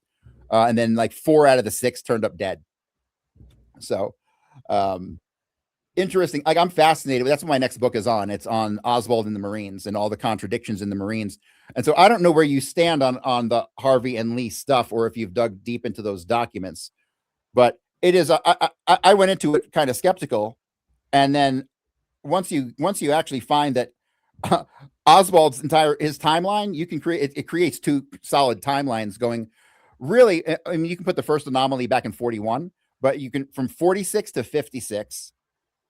It's 2 complete different timelines. I mean, when you actually map out where he was, but based on the not only the employment records, which some are true, some are fake, but witnesses. John Armstrong did a great job of digging up all the people that Oswald seemed to work with over the years. And when you construct this Oswald timeline, it clearly is 2 different people. I mean, based on descriptions, attitude, location, all kinds of stuff. And so the idea that would carry on through the Marines is unbelievable, which tells me they were completely in on this thing. So what's your take on that work? Well, I have always felt that, Armstrong came up with a lot of, a tremendous, a voluminous amount of really interesting information that allows me to know that there is a convoluted file that was generated here. And there's clearly at least two people that are real, that are involved there. There may be more, depending on how you look at it. And the problem is that the convoluted record is not necessarily all there is to it. You know what I mean? Yes. So it really starts to fall apart. Like the stories start to conflict in 46 when Oswald is out at Covington Grammar School in Covington, Louisiana. And so John Hart Ely was the Warren Commission lawyer who dug into all this stuff. And that guy was so confused by the end of his research. He didn't know what the hell time it was. So Oswald's allegedly out at we have the records and the photograph, the school photo of him at Covington, which stretched all the way through at least December of 46. But during this time, we got Robert Oswald testifying they lived in Benbrook, and that Oswald, and we have a photograph of Oswald on Christmas Day 46, and Robert Oswald said that was out at Benbrook. And then you start from there, you start to get into the drama at 101 San Saba, which to me, this was like the icing on the cake. And this was like the best work that Armstrong did on any of the stuff. His work in New York was good, but his work dealing with Georgia Bell and Otis Carleton, who lived in Benbrook, that to me was what put the nail in the coffin and convinced me 100% that we were dealing with a identity transfer operation. So the story goes that Oswald and his mother and Robert Oswald and John Pick didn't move into the 101 San Saba till all the Warren Commission stuff and all the documentation all says that Marguerite Oswald moved into San Saba July 48, and they lived there until about September when school started, and then they went to another place. I forget which address they moved to, and then they started school. So they were only out at San Saba for 3 or 4 months tops, and this was starting in July of 48. So what will happen is, for some reason, her relationship with Edwin Ekdahl is a really weird one. She didn't live with him most of the time, but she ends up living with him in late 47 at the Ewing Street address. Then by March of 48, they will move out of there and move into the 3300 Willing Street, which was like in the ghetto next to a railroad track. John Pick said that they felt like they were back down in the lower class again. And it's not until July of 48 that they end up moving into San Saba. Well, John Armstrong, like I said, this is the best work he did. He went and he talked to Georgia Bell and Otis Carleton. Both of them were adamant there was no family of 4 living there. When Marguerite and her kids were living at San Saba, she had a car and she was working at Lerner's department store. That's very easily verifiable. John Pick testified to that. It's in the documents. We know for a fact all that stuff is true. But when they spoke to Georgia Bell and Otis Carleton, both of them were adamant that the woman who lived at this place, who went by Marguerite Oswald, only had one son named Lee. She didn't have a car. And she didn't work at a department store. She worked as a nurse. This is where the nursing stuff starts to come in. As a matter of fact, one day she had to have a neighbor drive her to an address next to Stripling Junior High School so she could recover her nurse's uniform so she could go to work. That completely contradicts the story that we've been told in 47 and 48. And so that story is crazy because that address next to Stripling is clearly 2220 Thomas Place. And that address, Marguerite, the false Marguerite, will have lived at that address 3 separate times over like a 15-year period. Between 47 and 63, she's there 3 different times. She's there. She had obviously lived there at some point in 47 for her to have to go there to get her nurse's uniform. Then when Oswald is seen at Stripling, she's again living at this 2220 Thomas Place. And then again, when the assassination happens, she lives at 2220 Thomas Place when the assassination actually took place. So 3 different times in her life, she's living at this one address under 2 different owners. Okay. 2 different owners owned it during this time. The one connection to this address is Fred Korth, who you should know. Fred Korth was Secretary of Navy. He was involved with the Army stuff, and he was 100% clearly involved in all of this dual Oswald material. Along with him being the lawyer for Edwin Ekdahl when he got divorced from Marguerite. So this entire time period here and the stuff surrounding these two addresses, 101 San Saba and 2220 Thomas Place, that just to me was the absolute final proof that yes, they were doing some kind of shenanigans with an impersonation. And to say that there were more than two Oswalds, I have concluded, and John disagrees with me on this one. I believe from 1955 to 1958, Oswald was also being impersonated by his first cousin, John Marshall Moret. So when you dig into the documents surrounding Dolly Shoe Company, I would concur with you on that. Absolutely. And that's something I've never said anywhere, but this is the problem with John, is that he's done some incredible work, but some of his conclusions are off. And there you have one of them. You're correct, and you're the only other person I've ever heard say it. So yeah. So the thing that gets me about John, and I tried to explain this to him, he did all the research on the New Orleans time period, which is totally jacked up. So Oswald gets to New Orleans back in January of 54, and he goes to Beauregard Junior High, and there he meets that woman Myra DeRusse LaRue, who is like the homeroom teacher, and they kind of become friends. And of course, he doesn't want to be called Lee. He introduces himself as Harvey. And to me, this was like the first indicator that there really actually was someone who was being called Harvey. I have now found 7 different references to Oswald introducing himself as Harvey, including in July of 63. Including July of 63. He introduced him. He had a friend named D.A. Wolf up in Knoxville who he went by Harvey with. And D.A. Wolf happened to be an atomic scientist in Knoxville. Why is he friends with an atomic scientist in Knoxville who called him Harvey? Makes no sense at all. To be like, our slur for you is a slur against us if you use it to describe the products that are being pushed on you.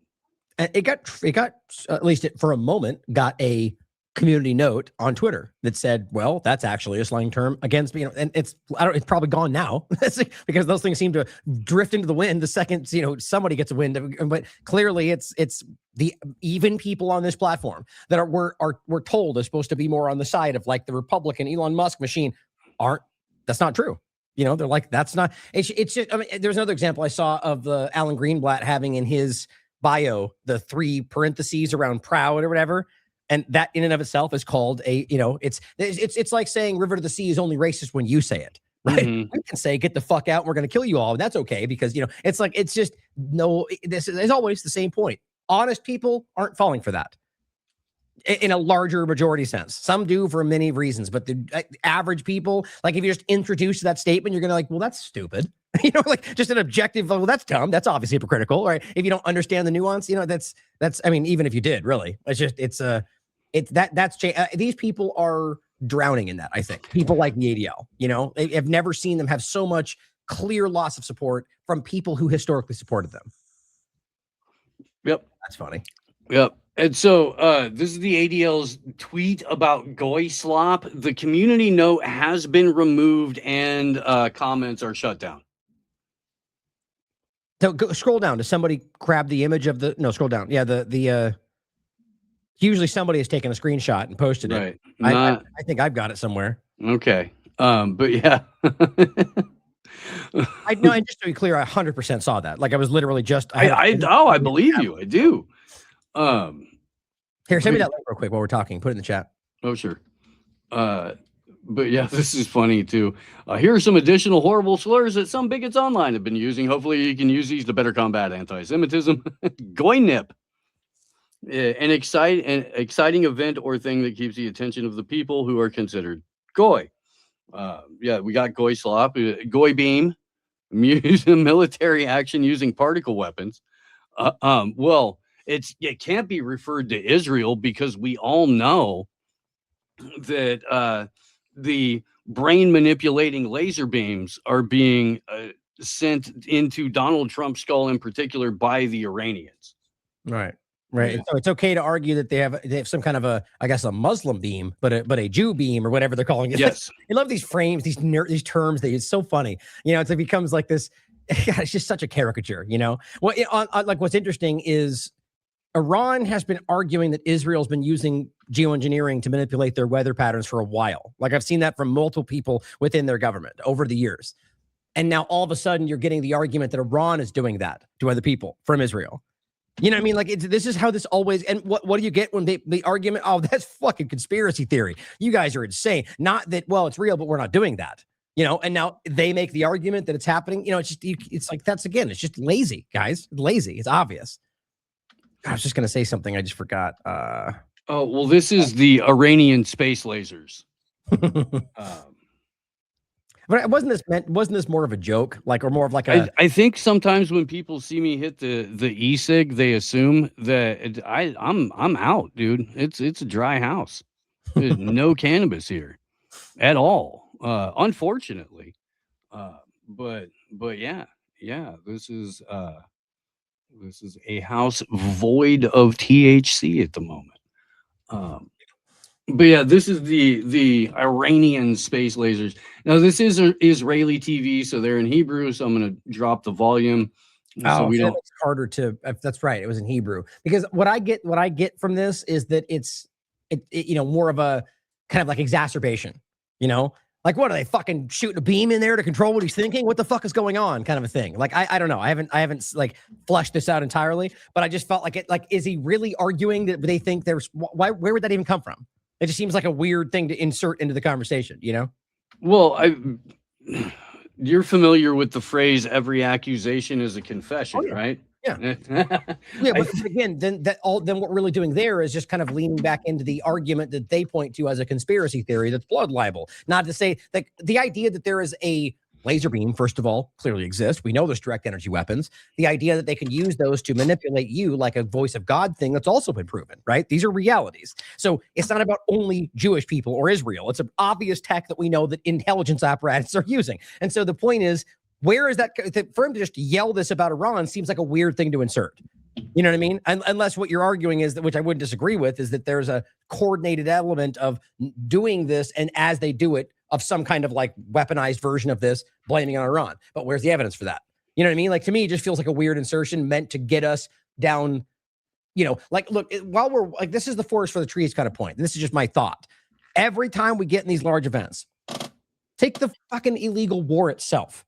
People should go to prison for that. You don't need any other part of the story. They started a war that's illegal. They fucking murdered a school full of girls. They killed, that should be enough. And what happens is again, some of these things we should be considering all things, but to the point to where we start ignoring from like a political conversation sense, the origin crimes that we already know are proven, and we go into some larger, it was like Lahaina, the same thing happened. East Palestine, the same thing happened, and I think that's part of the design of the system, is to get us pulled into hypothetical, what they would call conspiracy theory. In some cases, it even does connect with the truth, instead of going, well, go to prison for murdering that person or for fucking stealing all that money, or, it's constant, I think. And I think that's part of the way the independent false media works today. Oh, 100%. That's I don't know if it's it's a feature, not a bug. I think it's built in. Right. I agree. Let's take a listen, or I'll read the captions here. Keep the audio up a little bit if you can. I want to hear his inflection in his voice. Okay. He's saying it's not exactly telepathic powers, but electromagnetic powers. Russians have it, the Koreans have it, and the Iranians have it. I know it sounds like I took it from some fictional movie, but it's really what's happening on the job now. They're working with this weapon, and in my opinion, they've injected these waves into the brain. You can mute it now. Yeah, that's interesting. I mean, so it clearly is. I just saw the breakdown of it, and so clearly what he's straight up suggesting that this is being done to him from a high level. So look, first off, is it possible? I do think it obviously is. You could prove that these things exist, but where do you go from there? You know what I mean? Like it seems like an odd, it seems like a desperate argument, even though it can be and is possible, to just simply go, this is why they're not, the DV. Like I don't know. I just don't feel like this is a stick thrown in the spokes of a conversation that is breaking down in front of us, right? Where Trump and Israel are not, I don't believe for a second that they're actually even split.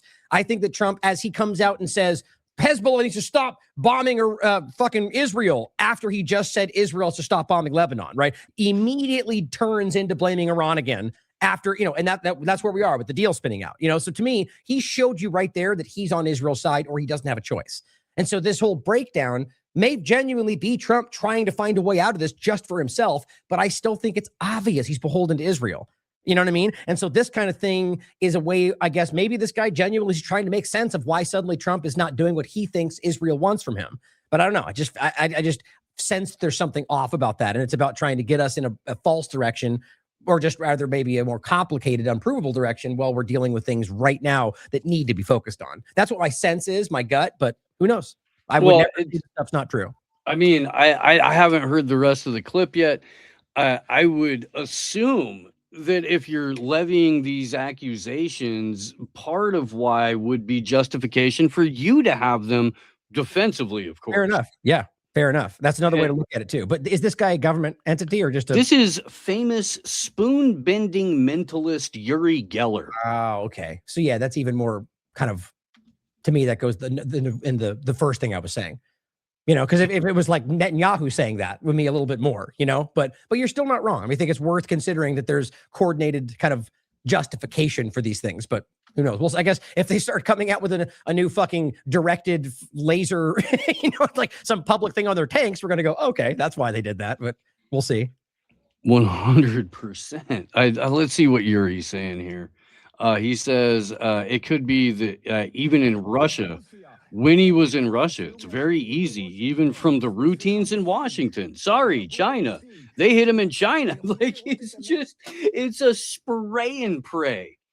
He grabbed the automatic rifle of blame, pinned his trigger finger, and went, it's everyone but us. Definitely. And if we had one of these, it would only be defensively, and we would, of course, never use it on our greatest ally, Donald J. Trump, because we love him, and we all know. Yeah, so why would we mind laser our ally? Did he not just, did I read that right? Did he not just say in Washington? I mean, sorry, China. Is that what he just did? So how do you explain that? What do you mean by that? Was that an accident? I find that hard to believe. I mean, didn't they just get, the Israelis just get busted again planting devices and spy equipment all over Washington? Never. Yeah. I mean, it never, I mean, it never stopped. About I was just talking about, again, the White House app they put out that was just as compromised, or, you know, this is, I don't think they need to do that anymore. Let's put it that way. I think this is long. This administration is clear. Like when it comes, like, I'm not saying that you can argue that they control literally every part of the government. Certainly seems like a possibility today, but you can obviously see that in this administration, they don't. I mean, they're getting direct lines of information coming from people at the highest levels of power. People like Hegseth, or even in the conversation, people like Vance or Witkoff and Kushner. You know, it's like that's obvious, guys. I mean, the whole world's talking about that. You know, so it's like that, whether they are trying to get deeper information, I think it's definitely part of the conversation. We have things like Black Core that are being discussed, from election manipulation. I mean, even Wilkerson would tell you that his previous administration, that they would they had controlled the Pentagon. That's his exact statement, right? You got people like Colonel Douglas McGregor out there on Twitter just a month ago said Israel controls the U.S. military. Period. That's his post. I mean, you take it for what you will. I just think and I don't trust anybody at this point, but the reality is these are people that are influential who have been in these positions that are like, yeah, man, it's fucking clear. You know, that's just scary. But back to the point you're making, though, you know, the laser aspect of it. Yeah. I mean, what was your read on it? You know, are you getting the sense that this is I guess you kind of said that it's more of a, you know, we're using it, therefore this is about blaming somebody else. That's always kind of how that works. I mean, that's definitely the leading factor. The other is they're quite literally throwing everything at the wall to get, I guess, the media support back on their side. Yeah, good luck. So, right? I mean, but it's a constant subject when brought up at various, you know, Jewish organization events and conferences and stuff like that. I'm sure you saw some of the stuff from conference. Yeah, the International Policy Summit. Mike Huckabee went off the rails. Like, how does this not get you removed from a government office if you're a U.S. ambassador and you're telling a room full of people that you feel safer in another country than you do getting driven from residence to building in Washington, D.C. by armed security. Yeah. Well, I mean, that was the point that I saw someone make, that you're going, okay, well, so you're telling you feel less safe because of Hamas crazies in the United States when you're closer to Hamas in Israel? Like, if fucking, I guess, his argument will be, oh, well, because it's safe and secure. Well, then explain, there's no narrative that makes sense of that. October 7th, then, and what you guys allowed to happen. But I saw a statement going around, and I haven't got a chance to verify this, that he was saying he thinks he might be fired because of that. Did you ever end up seeing if that was real or not? I haven't seen any evidence to support it. It was only a screenshot, so I can't speak. It was something that I saw in passing, but just the statement was that Huckabee was thinking that he might have been, looking at social media, because Trump tends to fire people at night on social media or something like that. That was not meant to be public. But again, I haven't done due diligence on it. But it could just be people picking up on what we're talking about. I did see something about him watching social media at night, but I assumed that's because he has a very dark, very horrific algorithm that he enjoys, and it has nothing to do with the president. But I want to play. I haven't played this yet. I want to let these guys hear. U.S. ambassador to Israel, former presidential candidate and former governor of Arkansas, Mike Huckabee, give his thoughts on his country and the government that he's serving. Oh, that's right. I still have these guys' volume dropped from Uri Geller. And by the way, it is a remarkable city, and nothing like it in the world. Last year, I was back in Washington after the 12-day war with the prime minister, and for the meetings we had with the president and the U.S. team. And while I was there, on 2 different occasions, I got surrounded by these pro-Hamas crazy people. One started out as 2 ladies. It ended up being about 20 people surrounded. Mike Huckabee, afraid of 2 college-age blue-haired women. That's Yeah. All right, Mike. All right. And most of which are, if you go and look at half of these, like you're talking about like Code Pink or something like that, right? Yeah. Most of them are not saying, we love Hamas and support Hamas. They're simply saying, stop killing children. And that's what he does. Yeah. Yeah. Hamas crazies. I can see where Medea Benjamin would be a very threatening and imposing figure to Mike Huckabee. Surrounding me, yelling and screaming, and it was really getting close to a little uncomfortable. Finally, some God DC forbid you should be police uncomfortable, officers came and Huckabee. I'm extracted- sorry. It was getting close to being a little uncomfortable. Not yet. Almost close. Therefore, I feel safer closer to Hamas, the actual Hamas, than I did approaching something that may be uncomfortable. A little bit, almost. Almost. Of course, the obvious juxtaposition is what you currently support. Sorry, you got a little bit uncomfortable. Maybe we talk about the people that are starving to death because you're allowing that to happen, or because of the bombings you're allowing. It's insane that they can stand there and do that. The gall it takes to stand there and act like your mild, potentially almost uncomfortability is enough to make you say that we're, it's beyond the pale. Again, this is for an extremist, rabid audience. 7+ hours of podcasting at that point. You lazy son of a bitch. You quit work early to work on something else after. Yeah. Lazy fuck. What the fuck? And yeah. So if you didn't, that's probably why. That was, the first 2.5 hours in there solid. But I was pitching this as an exit strategy, right? Because no money in truth. So all we need is a couple of clever, visionary investors, and we can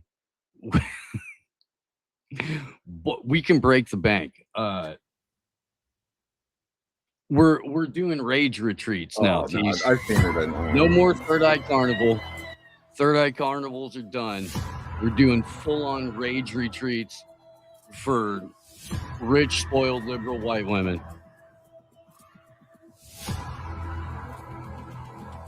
And at the very end of all of them, right? So you got to market it cleverly. But at the very end of all of them, we're gonna have a Ukrainian woman come in, very old Ukrainian woman who's lived through nonstop strife, and she is gonna tell her story, and then she is going to break down in tears over how much more difficult these women's lives are than hers, and then she's going to introduce the ladies to our line of rage wear clothing, which will be comfortable yet stylish, so you can be angry in every season. So We're gonna have little outdoor retreats and stuff like that where they can smash sticks on the ground. I'm telling you, dude. I'm telling you, this is the exit strategy. I don't know if this. I think this was made with AI, but it's Vietnam veterans in the surrounded style like setting, and they're having a back and forth with their trauma versus that of hot young OnlyFans models or something like that. Have you seen that? I have not seen that. That's the thing to play.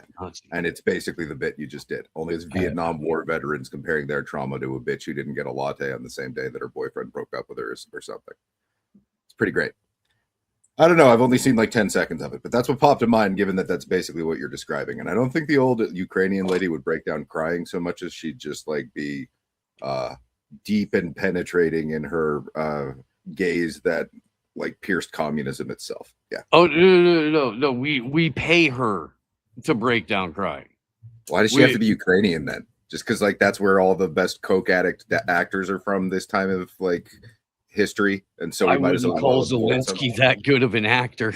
Well, if we put him in a wig, is what I'm saying. If you just like if the market shift enough and coke becomes cheap, then you can buy him for like, I don't know, what are these guys going to do if their entire plan falls apart? Get murdered? Get tried? Is anyone going to have time when they realize their house isn't worth anything? I mean, at that point, you're just going to hire them as help, right? We'll end up having like some like Keir Starmer doesn't have a job right now, right? Like, come on. Yeah, but that's kind of the job of UK Prime Minister over the last decade. They've had 7 of them. Yeah, I know. They're pretty high turnover rate. United Kingdom is the like if the number 10 Downing Street is Bonnie Blue, then the UK is on track for that, because a lot of people have been inside number 10 Downing Street over the last several years. They don't really stay long, but there's been a lot of them. It's actually a really great metaphor using just like run through tunnels as an overlap between people and city infrastructure, but also just thinking of how easy the human mind is to fuck. All you have to do is just like, imagine if you changed all the city streets to just like different sexual organs that were interacting with one another. People would then be so riled up by that they would go out and drive on the streets in a way in which they would be reenacting the engagement of different body parts with one another, and in so doing fuck up traffic. Point I'm getting at is all you have to do is take a really horrible idea and overlap it with something else and make it law, and people will abide it, or they'll go out and do it on their own accord for the sake of what's a good example of this? Like, you know, what was his name? Lysenko, the dude who came up with the idea of planting seeds in cold weather in Russia. Was that his name? I think so. Yeah. So that you take a really terrible idea and apply it to something that it doesn't apply to, and you can literally just like destroy all of society that way. Yeah, that's what I'm roughly trying to aim at with your idea of Bonnie Blue Road. All right. Okay, I can dig it. I can dig it. Sorry, that's an abstract one that had the like curveball behind your head for you to catch it in front of you again. Yeah. Definitely abstract, yes. Let's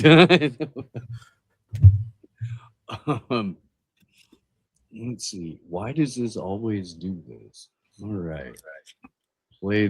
All right. So I did an episode of My Family Thinks I'm Crazy with the great Mark Steves yesterday. That was fun. I believe it's out. I believe it. If it wasn't out last night, it should be out by now. Everywhere Mark puts podcasts. And he had asked me like what I thought of the whole like MAGA thing, which, you know, whatever. But I've had this bit queued up all week, and I haven't had a chance to play it. And it's Timmy D describing the death of MAGA. Vance knows that MAGA is ending. The MAGA movement, the party that Donald Trump threw when he walked down the escalator, is ending. And I think it ended with that UFC fight. I think that was the last party MAGA was going to throw. You had motocross, you had UFC fights. That was a fun party, but it's the final. I think it's the final party. I think in the same way that Imagine video during COVID, Hollywood didn't know it then, but that was the end of them. Like, that was the finale of Hollywood. They didn't know. They thought they were making a video trying to, I don't know what the hell they were trying to get people to do, stay in their house or shut their mouths or whatever, or feel, some sort of way, or, they wanted to do this, thing to calm people down or inspire them. Whatever was in their mind, that Imagine video was the end of Hollywood. It was the finale. It was the series finale of whatever Hollywood was from its inception in the early 1900s to that Imagine video in 2020, I think. That and in the same way that I think the MAGA movement's final party was the octagon on the White House lawn. That seems to be a fitting symbol of the finale of the MAGA movement. As a cultural force, that was the most fun. It's not going to get more fun than that. Take a look at that. Take a look at this. Is it going to get more fun than that? You've got the flyover, the jet. Yeah, there it is. This is it. You're not going to top this as a party goes. You are not going to top UFC on the White House lawn. For the diehard MAGA people, this is what they got. Okay. I mean, as far as like a branding, there's a lot more of that. But yeah, I just wanted to pause it for a minute so we could kind of, but I don't think he's wrong necessarily. Yeah, he's right. He's correct. Yeah. Yeah. It's a funny bit that's basically the truth. It's like, yeah, it's a downward spiral from an empire, and that's what the high point from like a superficial grifter like strike a pose on camera to distract everyone from the files. He is a white trash billionaire, Donald Trump, and nothing says white trash billionaire better than I've got Travis Pastrana doing backflips on a dirt bike in my front yard right before the big burly sweaty men go and kill each other for a little bit of Trump coin on the back end for UFC 250. That is a white trash billionaire, just chef's kiss, perfect illustration. Yeah, it's kind of like Home Alone, but it's a redneck and a billionaire. Yeah. Right. But not Home Alone. What's the movie where Macaulay Culkin was in it? But he won, I think it was him, and he won like $1 million or something. And back then, that was a lot of money, so he got like a mansion and like all this other crap. I have vague recollection of what you're talking about, but I can't for the life of me remember what the title is. It's the kid version of Brewster's Millions. Yeah, right. Sure. Like that, he doesn't have to spend it. And there's like this love affair where he wants like the 28-year-old or 30-year-old, or I don't know. It's this really weird. That's not Macaulay Culkin. That's a different kid, I think. But I just saw a video breakdown of that on Twitter from the perspective of, look at this problematic film, which it is kind of problematic that there's like a 30-year-old with a 11 or 12-year-old going, oh, I'll date you in 8 years, and he negotiates her down. Yeah, but like it's like, I understand it's supposed to be cute. I get that. I get it. I haven't seen it in a long time. I saw it as a kid, and I kind of just like, all right, I don't know. It's a movie that you watch till you get to the next movie that you watch. It doesn't even really necessarily imprint you. Yeah. I Still, but yeah, it does seem kind of like the last send off for the MAGA faithful, and the thing that's dumb but a part of the society right now, the culture right now. Getting a weird echo from you. No, I don't hear it currently. No, but yeah, it is labeling everyone who attended it as de facto MAGA, right? Or like trying to make a big deal out of it. It was invite only. I'm sure he wanted friendlies in the audience, but just making everything about that hyper political. It's bad for UFC to do that. Trump is bad for UFC at this point. He's damaging that brand, which is fine because Dana White's a scumbag. And UFC done fell off a lot over the last 10 years, and even more so when they signed the deal with Paramount Plus, making it virtually unwatchable on the replay for people who couldn't be there when it was happening live. Yeah, it just sucks. It sucks. So maybe it should go. Maybe they can find a different promotion. There's a lot of them that don't have Dana White in charge of them, nor are they a subsidiary of TKO Entertainment. So it'd be neat. Yeah, there were a few UFC fighters in the audience. The notably absent one was Sean Strickland, who was escorted off the premises earlier for comments that he had made specifically about both the president and the state of Israel. So at the time, only American to hold a UFC belt.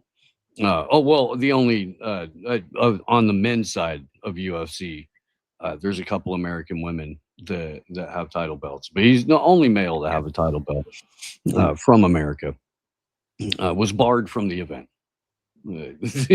America's 250th birthday UFC night, that only America with a belt wasn't there because he made comments about Israel, because that's the cartoon we're living in. Good times. Totally not end stage empire stuff. Totally not. So let's go back to Tim Dillon here for a minute. They were promised a lot of other stuff. But this is what they got. This is the party that they got. And some of them were there in person. People made the pilgrimage. Some of them watched it, streamed it. Yeah, play some more. Give us that one right there. There it is. I want you to look at this very closely. This is kind of the finale of MAG. This is what it is. Take it away. There it goes. Yeah. There it is. Dana White, Trump. I mean, listen, as finales go, this was pretty big. This is a spectacular, what are you going to do? You can't top UFC on the White House lawn. And then one guy comes out and goes, Michelle Obama's a man. Could it get better than that for these people? This was the finale. This is the penultimate conclusion of MAGA. So it must have come as a huge surprise to Josh Hokett when nobody from the president to Dana White to Joe Rogan and everyone in attendance thought that his Michelle Obama's man was actually a funny or clever thing to do in the moment. Like, everybody shit on that dude, or at least been like, no, that ain't it.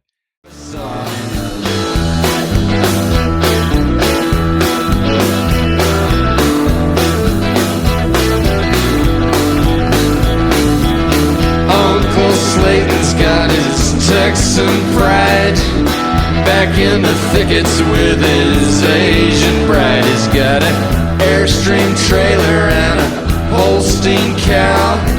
Still makes whiskey cause he still knows how. He plays that Choctaw bingo every Friday night. You know he had to leave Texas but he won't say why. He owns a quarter section up at Lake Eufaula. Caught a great big old blue cat on a drifting jug line. Sells his hardwood timber to the shipping mill. Cooks that crystal meth because the shine don't sell. He cooks that crystal meth because the shine don't sell. You know he likes that money